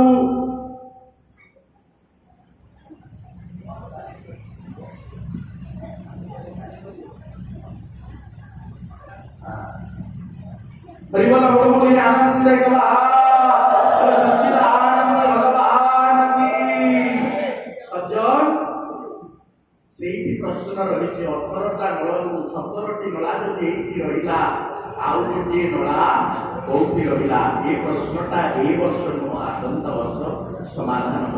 ତେଣୁ ଯଦି ସମୟ ପାଏ ମୁଁ ନିଶ୍ଚିତ ଆପଣମାନଙ୍କୁ କହିବି। ସଜ୍ଜନ କାଶୀ ବିଶ୍ୱନାଥଙ୍କୁ ଦର୍ଶନ କରି ଆପଣମାନେ ପହଞ୍ଚିବେ। ଯେତେ ଦେବାଦେବୀ ଅଛନ୍ତି ଦର୍ଶନ କରିବେ। ସତ୍ୟନାରାୟଣଙ୍କୁ ଦର୍ଶନ କରିବେ। ସତ୍ୟନାରାୟଣ ହେଉଛନ୍ତି ସାକ୍ଷାତ ବିଷ୍ଣୁ। ପୁରୀରେ 2ଟି ସତ୍ୟନାରାୟଣ ଅଛନ୍ତି। ଗୋଟିଏ ସତ୍ୟନାରାୟଣ ଦୋଳବେଦୀର ପାଦ ଦେଶରେ ଅଛନ୍ତି, ଆଉ ଗୋଟିଏ ସତ୍ୟନାରାୟଣ ମନ୍ଦିର ଭିତରେ ଅଛନ୍ତି। ସତ୍ୟ ସତ୍ୟ ତ୍ରିବାର ସତ୍ୟ ସତ୍ୟମେବ ପୁନଃ ପୁନଃ प्रासाद प्रतिमा भंगे न जायन्ति कदाचन हरिबल हुड़हुड़ी आनंदे सत्य सत्य पुनः सत्य ରାଜା ଇନ୍ଦ୍ରଦୁମ୍ନଙ୍କୁ କଥା ଦେଲେ ଜଗନ୍ନାଥ ରାଜା ପ୍ରାସାଦ ବରଂ ଭାଙ୍ଗି ଯାଇପାରେ, କହ ଦଧିର ଜଳରାଶି କ୍ଷେତ୍ରକୁ ଭସେଇ ଦେଇପାରେ, କିନ୍ତୁ ଏ କ୍ଷେତ୍ରକୁ ଛାଡ଼ି ମୁଁ କେବେ ମଧ୍ୟ ଯିବି ନାହିଁ। ଆପଣଙ୍କ କ୍ଷେତ୍ରରେ ଅବସ୍ଥାନ କରିବି।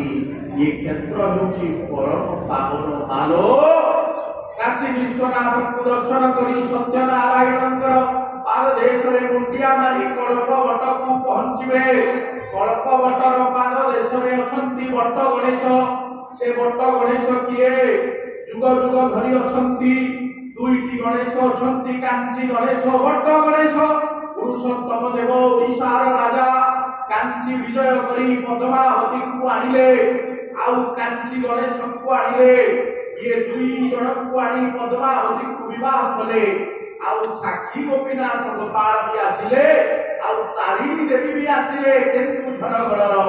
ଦେଖନ୍ତୁ, ଜଣେ ହେଲେ ତାରା ଆଉ ଜଣେ ହେଲେ ତାରିଣୀ। ଗଞ୍ଜାମ ଜିଲ୍ଲାରେ ଉପସ୍ଥିତ ଅଛନ୍ତି ଦୁଇଟି ଦେବୀ, ଯୋଡ଼ିଏ ମାତ୍ର ରୂପରେ, ତାରା ଆଉ ତାରିଣୀ ରୂପରେ।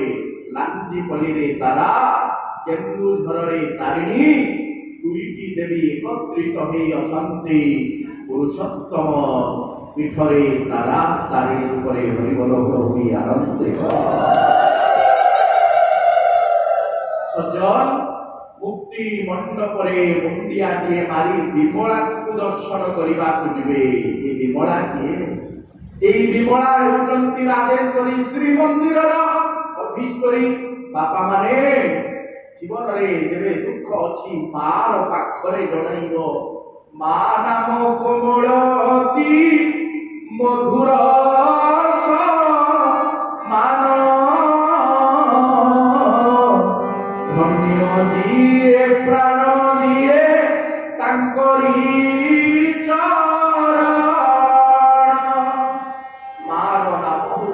ମଧୁର, ଅମୃତ, କୋମଳ ଆଉ ପବିତ୍ରରୁ ପବିତ୍ରତମ। ବିମଳାଙ୍କୁ ଦର୍ଶନ କରିବେ। ଗୋଟିଏ ଶ୍ଲୋକ ଆପଣ ମାନଙ୍କୁ ଗାଇ ହରିବୋଲ ପ୍ରଭୁରେ ପ୍ରଦାନ କରନ୍ତୁ। ଆଦିଏ ଦେବୀ ପରାତ ପରା ଭଗବତୀ ମାତା କୃପା ସାଗରୀ ବ୍ରହ୍ମାନନ୍ଦ ପ୍ରଦାୟିନୀ ହରବଧୂ षडचक्र चक्रेश्वरी मोह माया मही जनोदय करी ब्रह्मांड भांडोदरी त्राही मा विमले सदा सुख करी श्रीक्षेत्र राजेश्वरी। मां विमला आपण आद्य देवी परात्परा भगवती कृपार सागर। आपणकर आशीर्वाद मो परिवार उपरे रहू। ଆଉ ସେ ବିମଳା ହେଉଛନ୍ତି ସାକ୍ଷାତ ପାର୍ବତୀ ମା। ପାର୍ବତୀ ଅନ୍ନ ଟିକେ ପାଇବା ପାଇଁ, ମହାପ୍ରସାଦ ହୋଇ ପାଇବା ପାଇଁ ଶଙ୍କରଙ୍କ ପାଖରେ କାମନା କଲେ। କେମିତି କାମନା କଲେ? କାଲି କଥା ଛାଡ଼ିଥିଲି। ନାରଦ ମହର୍ଷି ଆକାଶରେ ଆସିଲେ, ଶଙ୍କରଙ୍କ ପାଖରେ ପହଞ୍ଚିଲେ। ଶଙ୍କର କହୁଛନ୍ତି, ମହାବୋଧି କୋଉଠୁ ଆସିଲେ? ନା, ଭଗବାନଙ୍କର କ୍ଷେତ୍ରରୁ ଆସିଲି। କାହିଁ ମୁହଁରୁ ତ ସୁନ୍ଦର ବାସୁଛି, କଣ ଖାଇଛନ୍ତି କି? ନାରଦ ମୁନିଙ୍କୁ ପଚାରିଲେ। ନାରଦ ମୁନି କହୁଛନ୍ତି, ଶ୍ରୀ ମହାପ୍ରସାଦ ପଦ ପଦ ଘଣ୍ଟ ଭକ୍ଷଣ ମାତ୍ର କେ କିଳିକି ଜରେ ବିଷନାଶ। ମହାପ୍ରସାଦ ପାଇକି ଆସିଲେ। ମହାପ୍ରସାଦ କାହାର? ନା ଭଗବାନଙ୍କର, ବିଷ୍ଣୁଙ୍କର। ନାରଦ ମୁନି, ଆପଣ କେତେ କପଟି, ମୋ ପାଇଁ ଆଣିଲେନି? ସରିଗଲା, କଣ କରିବା? ସରିଗଲା। ନାରଦ ମୁନି ଏତିକ କହୁ କହୁ ଶଙ୍କରଙ୍କ ଆଖି ପଡ଼ିଗଲା ତାଙ୍କର ପାପୁଲି ଉପରେ। ଲକ୍ଷ କୋଣେ ଲାଗିଥିଲା ଦୁଇଟି ପ୍ରସାଦ। ଶଙ୍କର ପାଇଲେ ଆନନ୍ଦରେ ହେଲେ ମୁକ୍ତ। ହରିବୋଲ ହୁଳହୁଳି ଆନନ୍ଦେ ଗବା। ଶଙ୍କର ନାରଦଙ୍କର ହାତକୁ ଧରିଲେ, ପାଦରେ ନଖ କୋଣରେ ଲାଗିଥିବା ମହାପ୍ରସାଦକୁ କାଢ଼ିଲେ, ପାଇଗଲେ। ପାର୍ବତୀ ପାର୍ବତୀ ଆଉ କୋଉଠି ରହିବେ?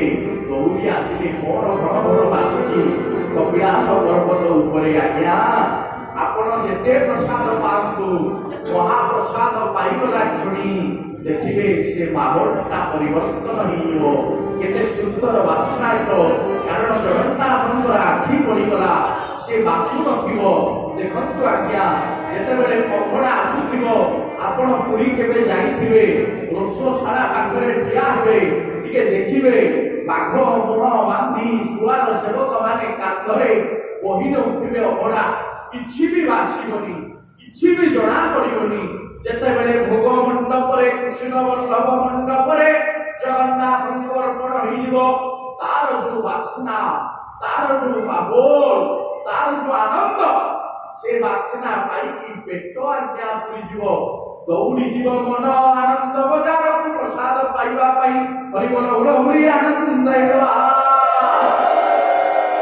ଆରେ ମୁକ୍ତି ପାଇବା ପାଇଁ କ୍ଷେତ୍ରରେ ଦୁଇଟି ବାଟ।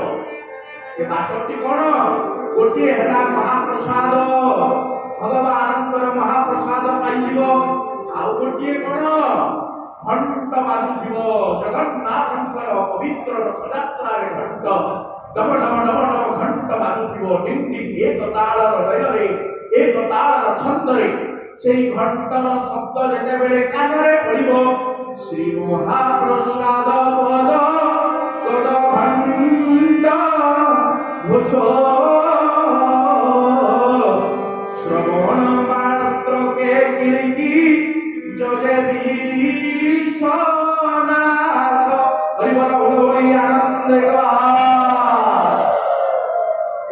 চৌ ঘণ্ট বাজিলে সাপ ভিতরে থিবা সাপ ডাক্তর বিষয় চালিকি পড়েই যায়। আম শরীর ভিতরে যেতে কামনা বিষ ଅଛି আজ্ঞা ଆମେ ଜାଣିଲେ ତାହା ସବୁ ଧୀରେ ଧୀରେ ପଳେଇ ଯିବ। ସେଇଥିପାଇଁ ଲକ୍ଷ୍ମୀ ଠାକୁରାଣୀ ବଳରାମ ଦାସଙ୍କର ସେଇ ସୁନ୍ଦର ଭକ୍ତିରେ କହୁଛନ୍ତି ଯେ ମହାପ୍ରସାଦ ଚଣ୍ଡାଳୁ ବ୍ରାହ୍ମଣ ଯାଏ କୁଆଖୁଇ ହେବେ, ସର୍ବେ ଖାଇନ ହସ୍ତକୁ ମୁଣ୍ଡରେ ପୋଛିବେ। ହରିବଲ ହୁଳହୁଳି ଆନନ୍ଦ ହେବା। ଟିକେ ନିଦ ଆସିଲାଣି କଣ ମହାରାଜ ଏତେ କଥା କହୁଛନ୍ତି? ଆମର ତତ୍ତ୍ୱ ଆଡ଼କୁ ପଳେଇଲେ ଆମର କଥାଟା ଆମେ ଗପ ଶୁଣିବାକୁ ଟିକେ ଗପ ଯିବା। ହରିବଲ ହୁଳହୁଳି ଚାଲନ୍ତୁ। ବୋଲ ଜଗନ୍ନାଥ ଭଗବାନ କି ଆସ, ଜଗନ୍ନାଥ କଥା ଅମୃତ ଶୁଣିବା।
ଚଣ୍ଡୀ ରୂପରେ ବିରାଜିତ ଅଛନ୍ତି।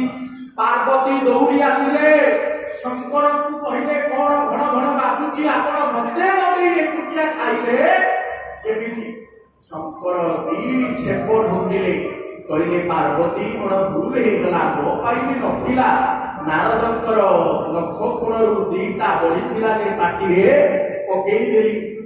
ଶଙ୍କରଙ୍କୁ ପାର୍ବତୀ କହୁଛନ୍ତି ଭଗବାନ ଆପଣ ମତେ ଗୋଟିଏ କୃପା କରନ୍ତୁ, ଏ ଜନ୍ମରେ ଭଗବାନଙ୍କର ପ୍ରସାଦ ତ ପାଇପାରିଲି ନାହିଁ, ଆଉ ଗୋଟିଏ ଜନ୍ମ ନେବି ଭଗବାନଙ୍କର ପ୍ରସାଦ ପାଇବା ପାଇଁ।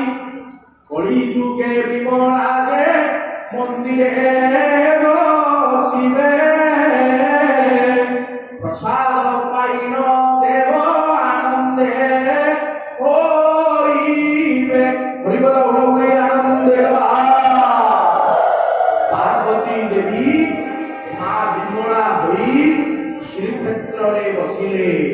ତେଣୁ ତାଙ୍କୁ କୁହାଯାଏ କୈବଲ୍ୟ ଲୋଲୁପିନୀ।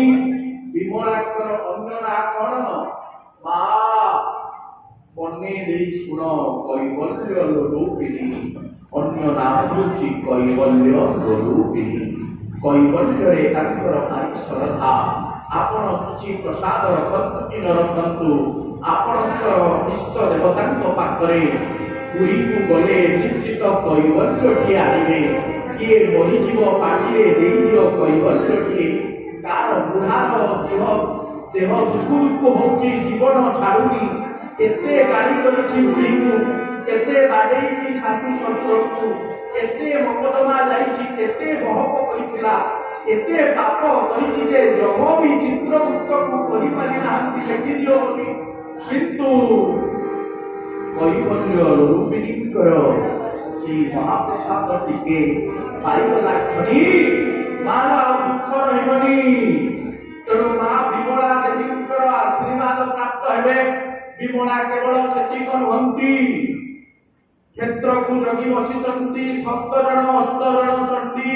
ସେ କିଏ କିଏ? ଆପଣ ମାନେ ହରିବୋଲ ଉଲଉଳି ଦେଲେ କହିବି ଗୋଟିଏ ପନ୍ଥୀ,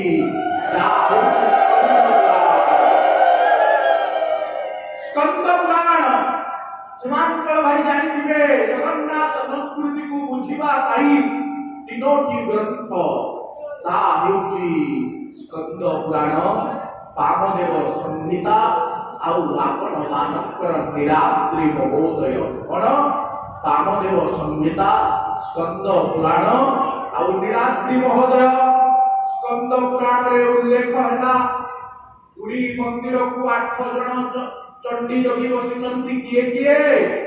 ବିମଳା ମଙ୍ଗଳା ସର୍ବମଙ୍ଗଳା ଚଣ୍ଡିକା ମା ମଙ୍ଗଳା ଚଣ୍ଡିକା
ମା ବିମଳା। ବାସ୍ ଜଣେ ଦେବୀ ବିମଳା ମଙ୍ଗଳା ସର୍ବମଙ୍ଗଳା ଚଣ୍ଡିକା।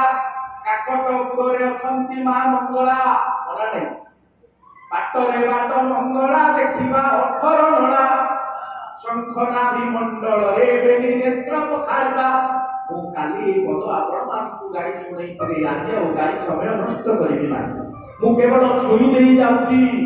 ବିମଳା ମଙ୍ଗଳା ସର୍ବମଙ୍ଗଳା ଚଣ୍ଡିକା। ବିମଳା ବସିଲେ ମନ୍ଦିର ଭିତରେ, ଆଉ ଆପଣ ମାନଙ୍କର ଆଉ ଜଣେ କାକଟପୁରରେ ମଙ୍ଗଳା ରହିଲେ। ବିମଳା ମଙ୍ଗଳା ସର୍ବମଙ୍ଗଳା ଚଣ୍ଡିକା। ସର୍ବମଙ୍ଗଳା କିଏ? ସେ ସିନା ରହିଲେ କାକଟପୁରରେ, ଇଏ ବାଟରେ ମଧ୍ୟ ଜଣେ ଦେବୀ ରହିଲେ ମଙ୍ଗଳା ସର୍ବମଙ୍ଗଳା। ମଙ୍ଗଳା ଚଣ୍ଡିକା। ଚଣ୍ଡିକା ହେଉଛନ୍ତି କାଳିକା ଦେବୀ। ସେ କାଳିକା କିଏ? ପୁରୀରେ ଆପଣ ମାନେ ଗଲେ 7 ସାହି 42 କନ୍ଦି ଦେଖିବେ। କଟକରେ ଗଲେ 44 କନ୍ଦି ଦେଖିବେ। କନ୍ଦି ମାନେ ସାରେ ରୋଡ, ଯେମିତି ବ୍ରହ୍ମପୁରରେ ଗାନ୍ଧୀପଲ୍ଲୀ, ବେଢାପଲ୍ଲୀ, କେତେ କଣ ଗାଁ ଅଛି, ସେମିତି ପୁରୀରେ 7 ସାହି 42 କନ୍ଦି ଅଛି। 7ଟା ସାହି, କାଳିକା ଦେବୀ ସାହି, ପଥୁରିଆ ସାହି, ଏଇଭଳି 7ଟା ସାହି ଅଛି। ତେବେ ସେଇ କାଳିକା ଦେବୀ ସାହିଙ୍କ ପାଖରେ କାଳି ଅଛନ୍ତି। ସିଏ ହେଉଛନ୍ତି ଜଣେ ଦେବୀ ମନ୍ଦିରକୁ ଜଗି ବସିଛନ୍ତି। ହରିବୋଲ ହୁଳହୁଳି ଆନନ୍ଦ ହେଇଗଲା। ବିମଳା ମଙ୍ଗଳା ସର୍ବ ମଙ୍ଗଳା ଚଣ୍ଡିକା ଚଣ୍ଡୀ ରୂପରେ ବିରାଜମାନ କରିଛନ୍ତି ମା। ଆଉ ସେଇ ଚଣ୍ଡିକାଙ୍କୁ ବାଙ୍କିର ଚର୍ଚ୍ଚିକା ବୋଲି କୁହାଯାଏ। ତେବେ ଆଉ କିଏ? ଅର୍ଦ୍ଧାଶନି କାଳ ରାତ୍ରି ନାମ ମରିଚିକା। ହରିବୋଲ ହୁଳହୁଳି ଆନନ୍ଦ ହେଇଗଲା। ଅର୍ଦ୍ଧାଶନି ଏଇଠି ଗୋଟିଏ ବଡ କଥା କାନ ପାତି ମନ ଖୋଲି ରଖନ୍ତୁ। ଜଗନ୍ନାଥଙ୍କର ମାଉସୀ ହଉଛନ୍ତି ଅର୍ଦ୍ଧାଶନି। ଆପଣ ମାନେ ସମସ୍ତେ ଜାଣିଛନ୍ତି ପୁରୀ ମନ୍ଦିରରେ ରଥଯାତ୍ରା ଅନୁଷ୍ଠିତ ହେଲେ ଆପଣ ଭାବୁଛନ୍ତି ଜଗନ୍ନାଥ ଗଲେ କୁଆଡେ?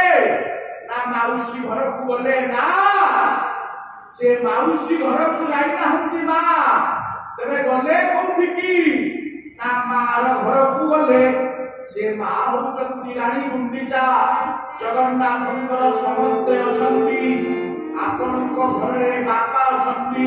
ଜଗନ୍ନାଥଙ୍କର ବାପା ଅଛନ୍ତି, ନାମ ହେଲା ଇନ୍ଦ୍ରଦ୍ୟୁମ୍ନ। ଆପଣଙ୍କର ଭାଇ ଅଛନ୍ତି। ଜଗନ୍ନାଥଙ୍କର ଭାଇ ହଉଛନ୍ତି ବଳଭଦ୍ର। ଆପଣଙ୍କର ଭଉଣୀ ଅଛନ୍ତି। ଜଗନ୍ନାଥଙ୍କର ଭଉଣୀ ହଉଛନ୍ତି ସୁଭଦ୍ରା। ଆପଣଙ୍କର ମା ଅଛନ୍ତି। ଜଗନ୍ନାଥଙ୍କର ମା ଅଛନ୍ତି ରାଣୀ ଗୁଣ୍ଡିଚା। ଆପଣଙ୍କର ମାଉସୀ ଅଛନ୍ତି। ଜଗନ୍ନାଥଙ୍କର ମାଉସୀ ଅଛନ୍ତି ଅର୍ଦ୍ଧାଶନି ଦେବୀ। ଆପଣଙ୍କର ମାମୁଁ ଅଛନ୍ତି। ଜଗନ୍ନାଥଙ୍କର ମାମୁଁ ଅଛନ୍ତି ନିଆଳି ମାଧବ। ଆପଣଙ୍କର ଅଜା ଅଛନ୍ତି। ଜଗନ୍ନାଥଙ୍କର ଅଜା ଅଛନ୍ତି ସିଦ୍ଧ ବକୁଳ। ହରିବୋଲ ହୁଳହୁଳି ଆନନ୍ଦ ହେଇଗଲା। ଦେଖନ୍ତୁ ଓଡ଼ିଆ ଜାତି ସ୍ୱଜନ ପରିବୃତ ବ୍ରହ୍ମଦାନ ସୁମରାମି। ସ୍ୱଜନ ପରିବୃତ ବ୍ରହ୍ମଦାନ ସୁମରାମି। ଦୋଷ ପଳେଇବେ ବସୁନାହାନ୍ତି। ପ୍ରସାଦ ପାଇଯିବେ। ଜୀବନର ଶେଷ ମୁହୂର୍ତ୍ତ ଯେତେବେଳେ ନଈ ନଈ ଆସେ ବସନ୍ତ। ଜୀବନର ଶେଷ ମୁହୂର୍ତ୍ତ ଯେତେବେଳେ ପହଞ୍ଚି ଆସେ ସେତେବେଳେ ପାଖି ବାଡ଼ି ସାଥି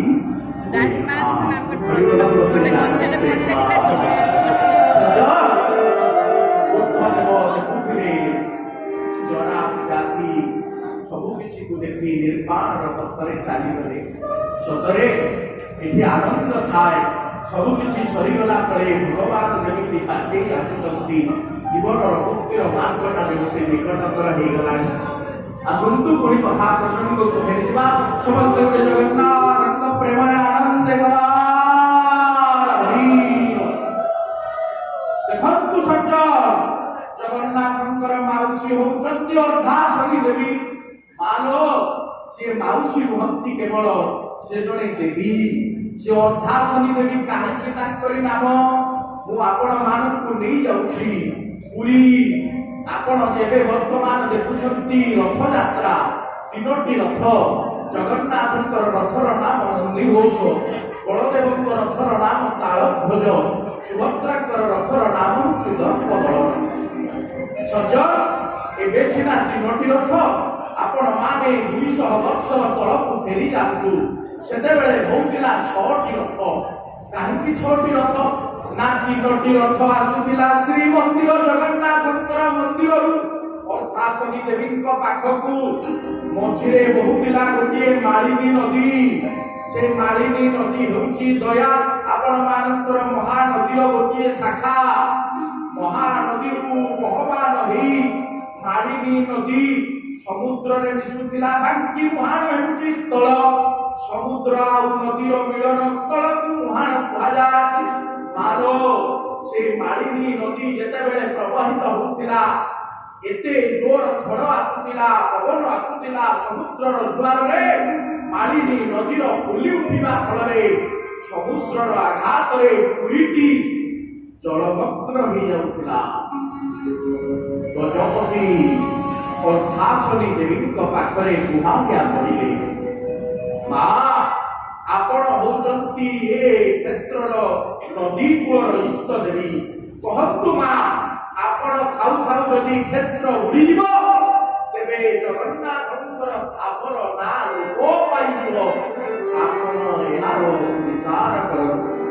ଅର୍ଦ୍ଧାଶନୀ ଦେବୀ ପରା ଜଳକୁ ଶୋଷିଲେ, ଅର୍ଦ୍ଧଶୋଷିଣୀ ନାମରେ ନାମାଙ୍କିତ ହେଲେ। ହରିବଲ ହୁଳହୁଳି ଆନନ୍ଦ ଅର୍ଦ୍ଧକ ଶୋଷି ଦେବା ହେତୁ ନାମ ହେଇଗଲା ଅର୍ଦ୍ଧଶୋଷିଣୀ। ଧୀରେ ଧୀରେ ଅପଭ୍ରଂଶ ହେଇ ନାମ ହେଇଗଲା ଅର୍ଦ୍ଧାଶନୀ। ସେ ଅର୍ଦ୍ଧାଶନୀ ଦେବୀଙ୍କୁ ଆପଣ ମାନେ ପୁରୀ ଯଦି ଯାଇନାହାନ୍ତି ଦେଖିବେ, ଯେବେ ପୁରୀ ଯିବେ ସେବେ ସାଲବେଗଙ୍କ ପୀଠରେ ପହଞ୍ଚିବେ। ପୁରୀର ପବିତ୍ର ବଡ଼ଦାଣ୍ଡ ସାଲବେଗ ଲାଇନ୍ ଛୋଟ ପାଖରେ ଅଛି ପୁରୀ ମେଡିକାଲ, ପୁରୀ ହସ୍ପିଟାଲ, ପୁରୀ ଥାନା। ଆଉ ଏପଟେ ବଳଗଣ୍ଡିରେ ସାଲବେଗଙ୍କ ପୀଠ, ଆଉ ଅଛି ଅର୍ଦ୍ଧାଶନୀ ଦେବୀ। ଅର୍ଦ୍ଧାଶନୀ ଦେବୀଙ୍କ ପାଖରେ ଜଗନ୍ନାଥ ଯେତେବେଳେ ଦଶମୀ ତିଥିରେ ବାହୁନନ୍ତି, ମାଉସୀ ହାତରୁ ପୋଡ଼ ପିଠା ଖାଆନ୍ତି। ମାର ଆପଣ ମାନେ ଆଜିଠାରୁ ଭୁଲି ଯାଆନ୍ତୁ, ଜଗନ୍ନାଥ ମା ଘରକୁ ଯାଇଥିଲେ ମାଉସୀର ଘରକୁ ନୁହଁ। ଏ ରଥଯାତ୍ରା କାହା ପାଇଁ? ଗୋଟିଏ ମା ପାଇଁ। ହରିବଲ ହୁଳହୁଳି ଆନନ୍ଦ ସଜ୍ଜନ, ମାଉସୀ ମା ପୋଡ଼ ପିଠା ବଢେଇ ଦବ, ଜଗନ୍ନାଥଙ୍କର ରଥ ଟିକେ ନନ୍ଦୀ ଘୋଷ ରଥ ରହିଯିବ। କେତେ ଆତ୍ମୀୟତା, କେତେ ଭଲ ପାଇବା ଆମ ପରିବାର ଭିତରେ ଅଛି। ଟିକେ ଦେଖନ୍ତୁ, ମୁଁ କେବଳ ସେତିକ କହୁନାହିଁ। ଅର୍ଦ୍ଧାଶନୀ ଦେବୀ ହଉଛନ୍ତି ଆଉ କିଏ? ସେ ଅର୍ଦ୍ଧାଶନୀ ଦେବୀ ହଉଛନ୍ତି ଆପଣ ମାନଙ୍କର ତ୍ରୈତୟା ଯୁଗର କରି କରି ପକା। ହରିବଲ ହୁଳହୁଳି ଆନନ୍ଦ ରାମଚନ୍ଦ୍ରଙ୍କର 14 ବର୍ଷ ବନବାସ ଚାଲିଗଲା ପରେ କୈକେୟୀର ଆଖିରୁ ଲୁହ ଶୁଖିନି ମା ଛାତିକୁ ପଥର କରିଦେଇ ଗୋଟିଏ ଘର ଭିତରେ ବନ୍ଦୀ ହେଇ ରହିଛି। ଦୁନିଆ ସାରା ଲୋକ ନିନ୍ଦା କରୁଛନ୍ତି କୈକେୟୀକୁ।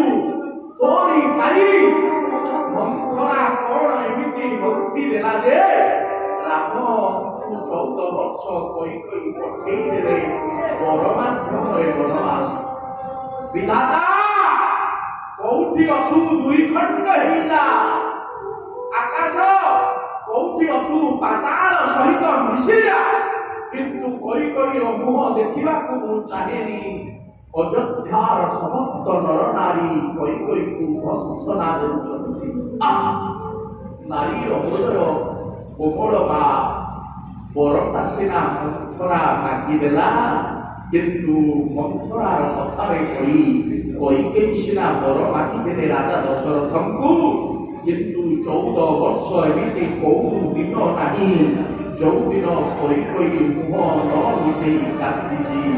ବଳରାମଚନ୍ଦ୍ର ସରକାର କି ମାଲୋ। ରାମଚନ୍ଦ୍ର ଫେରିଲେ। କୈକେୟୀ କହିଲା, ବାପାରେ ମୋ ପାଇଁ ବର ମାଗିପାରେ ମୁଁ ହୁଏତ, କିନ୍ତୁ ତୋରି ମଙ୍ଗଳ ପାଇଁ। ଶନି ସପ୍ତାହ ପଡ଼ିଲା ରାଜାଙ୍କ ଶରୀରେ, ଶନିଙ୍କର କୋପଦୃଷ୍ଟି ପଡ଼ିଥିଲା 14 ବର୍ଷ ଅଯୋଧ୍ୟା ନଗରୀରେ। ଯିଏ ରାଜଗାଦିରେ ବସିବ ଦୁଃଖ ଦୁଃଖ ଆଉ କେବଳ ଦୁଃଖ ପାଇବ। ତେଣୁ ମୋ ଭରତ ବର ଦୁଃଖ ପାଉ, କିନ୍ତୁ ମୋ ରାମ ଭଲରେ ରହୁ। କେତେ ଭଲ ପାଇବା ଅଛି। ମୁଁ ବରଂ କଳଙ୍କିତ ହୁଏ ଅଯୋଧ୍ୟାର ନରନାରୀଙ୍କ ପାଖରେ, କିନ୍ତୁ ମୋ ରାମଚନ୍ଦ୍ରଙ୍କର କଥାରେ ମର୍ଯ୍ୟାଦା ପୁରୁଷୋତ୍ତମର ବିଳମ୍ବ ଲାଗୁ। ସେଇଥିପାଇଁ 14 ବର୍ଷ ପଠେଇଲି। ମାଲୋ ସବୁ ସିନା ହେଲା, କୈକେୟୀ ଗୋଟିଏ ବର ମାଗିଲା।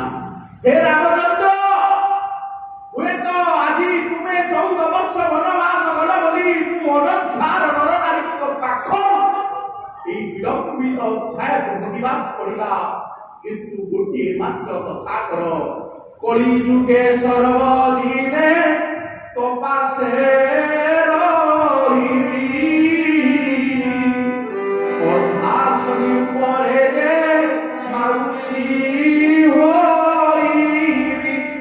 ହୁଳହୁଳି ଆନନ୍ଦ ସେଇଦିନ ଠାରୁ କୈକେୟୀଙ୍କୁ ରାମଚନ୍ଦ୍ର ତଥାସ୍ତୁ କହିଲେ ଏବଂ ଅର୍ଦ୍ଧାଶନୀ ଦେବୀ ଭାବରେ କୈକେୟୀ ମା ଆସିକି ପୂଜିତ ହେଲେ ବଡ଼ ଦାଣ୍ଡରେ। କେବଳ ସେତିକ ନୁହେଁ, ଆପଣ ମାନଙ୍କୁ ମୁଁ ତତ୍ତ୍ୱ ଭିତରକୁ ଟିକେ ନେଇଯାଉଛି। ଅର୍ଦ୍ଧାଶନୀଙ୍କୁ ଦେଖିବେ ଯେମିତି, ପୁରୀରେ ସୁଭଦ୍ରାଙ୍କୁ ଦେଖିବେ ସେମିତି। ସୁଭଦ୍ରାଙ୍କର ରଙ୍ଗଟା ହେଉଛି ହଳଦିଆ ବର୍ଣ୍ଣ, ଅର୍ଦ୍ଧାଶନୀ ଦେବୀଙ୍କର ରଙ୍ଗଟି ହେଉଛି ହଳଦିଆ ବର୍ଣ୍ଣ। ସୁଭଦ୍ରାଙ୍କର ଶରୀରଟି ହେଉଛି କେବଳ ଗୋଟିଏ ଦାରୁରେ ନିର୍ମିତ, କିନ୍ତୁ ଆଉ ଆପଣ ମାନଙ୍କର ଅର୍ଦ୍ଧାଶନୀ ଦେବୀଙ୍କର ଶରୀରଟି ଗୋଟିଏ ବିସ୍ମିତ। ଗୋଟିଏ ହେଉଛି ଶିଳା ବା ପଥର, ଆଉ ଗୋଟିଏ ହେଉଛି ମସ୍ତକ। ଏଇ ହେଉଛି ବିଶ୍ୱ ବ୍ରହ୍ମାଣ୍ଡରେ ଗୋଟିଏ ବିସ୍ମୟତା।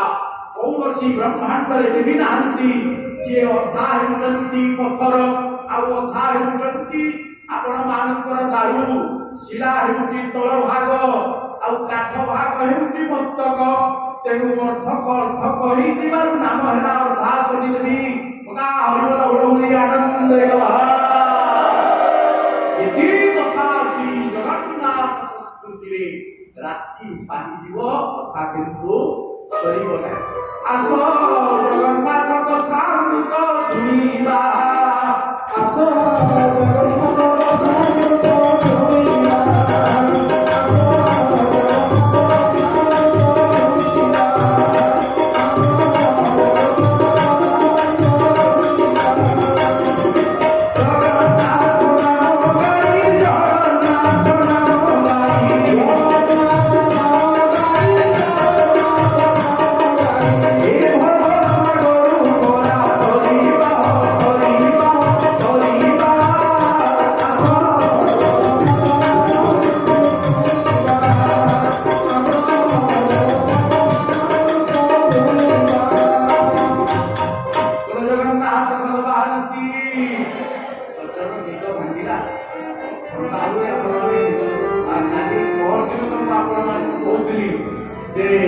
ଶାଶୁ ଆଉ ବୋଉର କଥା, କାଲି ପୋଡ଼ା ଭାଇଙ୍କର କଥା କହୁଛି। ଆଜି ମୁଁ ଆପଣମାନଙ୍କୁ କହିବି ଗୋଟେ ସୁନ୍ଦର ଉପାଖ୍ୟାନ ମନରେ ଭାବିଛି। ଆପଣମାନେ କୃପଣ ଦେଖିଛନ୍ତି, ଯିଏ ସଂସାରରେ ଯେତେ ଜଣ ଅଛନ୍ତି ଆପଣମାନେ ଲକ୍ଷ୍ୟ କରିବେ ସମସ୍ତେ କୃପଣ ଭାବୁଥିବେ। କୃପଣ କିଏ? କୃପଣ ମାନେ ଯିଏ ସଂସାରରେ ଏମିତି ବି ଅଛନ୍ତି ସଜ୍ଜ, ଚା କପରେ ଯଦି ମାଛିଟିଏ ପଡ଼ିଗଲା ସେ ମାଛିକୁ କାଢ଼ିବେ, ମାଛିକୁ ବି ଶୋଷିବେ, ତାର ରକ୍ତ ଶୋଷିବା ସହିତ ମାଛିକୁ ଫୋପାଡ଼ିବେ, ଚା ବୋତଲଟା ବି ପିଇବେ। ଅର୍ଥାତ୍ ଜୀବନରେ ଏଇଭଳିଆ କୃପଣ ଆପଣମାନେ କୋଉଠି ଦେଖି ନାହାନ୍ତି। ଏବଂ କୃପଣ ସବୁଥିରେ ଧନରତ୍ନରେ ହଉ କିନ୍ତୁ ହରି ଭକ୍ତିରେ ନ ହଉ, ଭଗବାନଙ୍କର ସତସଙ୍ଗର ଦରବାରରେ ନ ହଉ। ତେଣୁ ସମସ୍ତେ ହାତ ଉପରକୁ ଟେକି ଜଗନ୍ନାଥ ନାମ ନିଅନ୍ତୁ। ଜଗନ୍ନାଥ ଭଗବାନ କି। ମୁଁ ଦିନେ ଏମିତି କଥା କହୁଛି ମା ଆପଣମାନଙ୍କ ପାଖରେ ମନେ ପଡୁଛି ମୋର ଯେ ଜଣେ ଉପାଖ୍ୟାନ ଭିତରେ ଜଣେ ସନ୍ଥ କହିଥିଲେ ଯେ ଜଣେ କୃପଣ ଜାହାଜରେ ଆସୁଛି। ଦେଖନ୍ତୁ ଜଗନ୍ନାଥଙ୍କର ଭାବରେ କି ବିସ୍ମୟତା। କୃପଣ କେବେ ଭଗବାନଙ୍କୁ ମାନେନି। କୃପଣ ସବୁବେଳେ ନିଜର ସ୍ୱାର୍ଥ ପୂରଣ ହବ, ନିଜେ କେମିତି ଭଲରେ ରହିବ। କିଏ ଦିଅ ଦେବତା କିଏ? ସେଇଗୁଡ଼ା କାଠ ଗଣ୍ଡି, ଏ ପଥର ଗୁଡାକ ବିଶ୍ୱାସରେ ମିଳଇ ଭରି ତର୍କେ ବହୁ ଦୂର। ସାଧୁ କହିଲେ, ସାଧୁ ସତ୍ସଙ୍ଗ ଚାଲିଛି, ସଭାମଣ୍ଡଳୀ ବସିଛନ୍ତି, ଭକ୍ତବୃନ୍ଦ ବସିଛନ୍ତି। ସାଧୁ ପଚାରିଲେ ଭଗବାନ ଅଛନ୍ତି? ତଳେ ଠିଆ ହେଲେ, କହିଲେ ହଁ ଭଗବାନ ଅଛନ୍ତି। ସାଧୁଙ୍କର ତଳେ କଥାକୁ ଶୁଣି କମଣ୍ଡଳ ଧରିଲେ, ବାଡ଼ି ଧରିଲେ, ସାଧୁ ଚାଲିଲେ। କହିଲେ ବାରାଣ ପଳଉଛନ୍ତି ଆପଣ? ଆରେ ଯିଏ ଅଛନ୍ତି ତାଙ୍କ ବିଷୟରେ କି କଥା ଚାଲିଲେ। ତା ପରଦିନ ଆସିଲେ ସାଧୁ, କହିଲେ ଭଗବାନ ଅଛନ୍ତି। ଆଉ ଦଳେ କହିଲେ ଭଗବାନ ଭଗବାନ କେହି ନାହାନ୍ତି, ଇଏ ଗୋଟେ କଥା, ଇଏ ଗୋଟେ କେବଳ ଆସର, ଆଉ ଏହା ଦ୍ୱାରା ଖାଲି ଭଗବାନ ସୃଷ୍ଟି ହଉଛନ୍ତି, କେହି ନାହାନ୍ତି। ସାଧୁ କମଣ୍ଡଳ ଧରିଲେ, ବାଡ଼ି ଧରିଲେ, ଚାଲିଲେ। ମାନ ତା ପରଦିନ ଆସିଲେ, ସତ୍ସଙ୍ଗ ବସିଛି, ତା ପରଦିନ ତ୍ରିପଦ ରୂପ ହେଇଗଲେ। ভক্ত মণ্ডলী সাধু পচারিলে ভগবান অছন্তি না দলে ঠিয়া হেলে ভগবান অছন্তি আউ দলে ঠিয়া হেলে কଥାবার্ତ୍তা ହେଇଯାଇଛନ୍ତି ভগবান নাহাନ୍ତି জনে কইলে ভগবান নাহাନ୍ତି নাহাନ୍ତି আউ জনে কইলে ভগবান অছন্তি অছন্তি আরে যে নাহাନ୍ତି যে অছন্তি তা বিষয়ে বড় কথা হবা সাধু চালিলে সজ্জন এবে সাধুଙ୍କୁ ପଛରେ ଘେରିଗଲେ କହିଲେ ଆଜ୍ଞା ଭଗବାନ ଅଛନ୍ତି କି ନାହାନ୍ତି ଆମେ ଜାଣିବୁ କିନ୍ତୁ ବିଶ୍ୱାସରେ ବଞ୍ଚିଛୁ ଭଗବାନ ଅଛନ୍ତି ବୋଲି ହରିବୋଲ ପ୍ରଭୁରେ ଆନନ୍ଦ ଦେବା ସେହି ବିଶ୍ୱାସ ଟିକକ ଆମ ଜୀବନର ଯାତ୍ରାକୁ ମଙ୍ଗଳପ୍ରଦ କରିଛି ମାନ ବିଶ୍ୱାସର ଏମିତି କଥାଟିଏ ମୁଁ ଆପଣମାନଙ୍କୁ କହି ରଖିବାକୁ ଚାହେଁ ଭକ୍ତର କଥା ଅନେକ ଦିନର କଥା ସମୁଦ୍ରରେ ଜୁଆର ଆସିଛି ଆମେରିକାରୁ ଫେରୁଛି ବଣିକ ଭାଇ ସମୁଦ୍ରରେ ଲହଡ଼ି ଭାଙ୍ଗୁଛି ସେହି ଲହଡ଼ି ଭିତରେ ଡଙ୍ଗାଟି ଧୀରେ ଧୀରେ ଚାଲିଛି ନାବିକ ଚଲାଉଛନ୍ତି ଡଙ୍ଗା ସାଧୁ ବୈଷ୍ଣବ ସନ୍ଥ ଅଛନ୍ତି ଆଉ ଚତୁଃପାର୍ଶ୍ୱରେ ବସିଛନ୍ତି ଯେତେ ଜଣ ବଣିକ ଭାଇ ବି ଅଛନ୍ତି ନାବିକ ଦେଖିଲେ ଆଗରୁ ବିରାଟ ଝଡ଼ ଆସୁଛି ତୋଫାନ ଆସୁଛି ଭୟଙ୍କର ବାତ୍ୟା ମୁଣ୍ଡ ଝିମିଝିମି ଦେଇଗଲା ଆଉ କିଛି ସମୟ ପରେ ମୃତ୍ୟୁ ସନ୍ନିକଟ ଏଇ ତ ଦେଖ କିଛି ସମୟ ପରେ ମରିବା ଫେରିଲେ ନାବିକ କହିଲେ ଯେତେ ଜଣ ଅଛ ଜାହାଜ ଭିତରେ ସମସ୍ତେ ନିଜର ଇଷ୍ଟ ଦେବତାଙ୍କୁ ସ୍ମରଣ କର କାରଣ এই জুয়ারର ଲହରୀରେ ସମସ୍ତେ ସମୁଦ୍ର ଗର୍ଭରେ ପଡ଼ିବା ମୁସଲମାନ ଭାଇ ଥିଲା ବସିଲା ମୁସଲମାନ ଭାଇ ଭିତରେ ସିଏ ଆଲ୍ଲାହଙ୍କୁ ସ୍ମରଣ କଲା ଖ୍ରୀଷ୍ଟିଆନ ଭାଇ ଥିଲା ବସିଲା ଯୀଶୁଖ୍ରୀଷ୍ଟଙ୍କୁ ସ୍ମରଣ କଲା ପ୍ରେଜ୍ ଦ ଲର୍ଡ ବୋଲି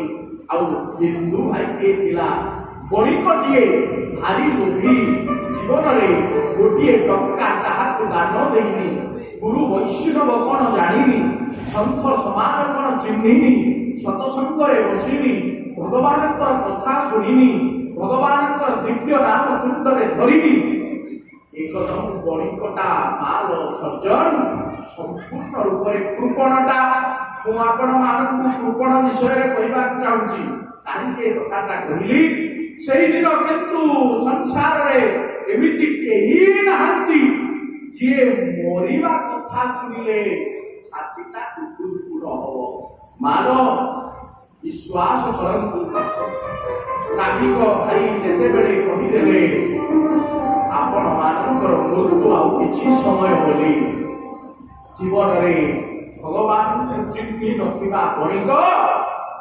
ବସିକି ଡାକିଲା ଠାକୁରେ ମୁଁ ତ ଦିଅ ଦେବତା କିଛି ଜାଣିନି କି ପାଣି ଢାଳଟେ ଦେଇନି ମତେ ଗୋଟିଏ କଥା କରନ୍ତୁ ମତେ ଉଦ୍ଧାର କରେଇ ଦିଅନ୍ତୁ এই জল ভিতর বঞ্চি যায় আপনার লক্ষে টঙ্কা আনন্দ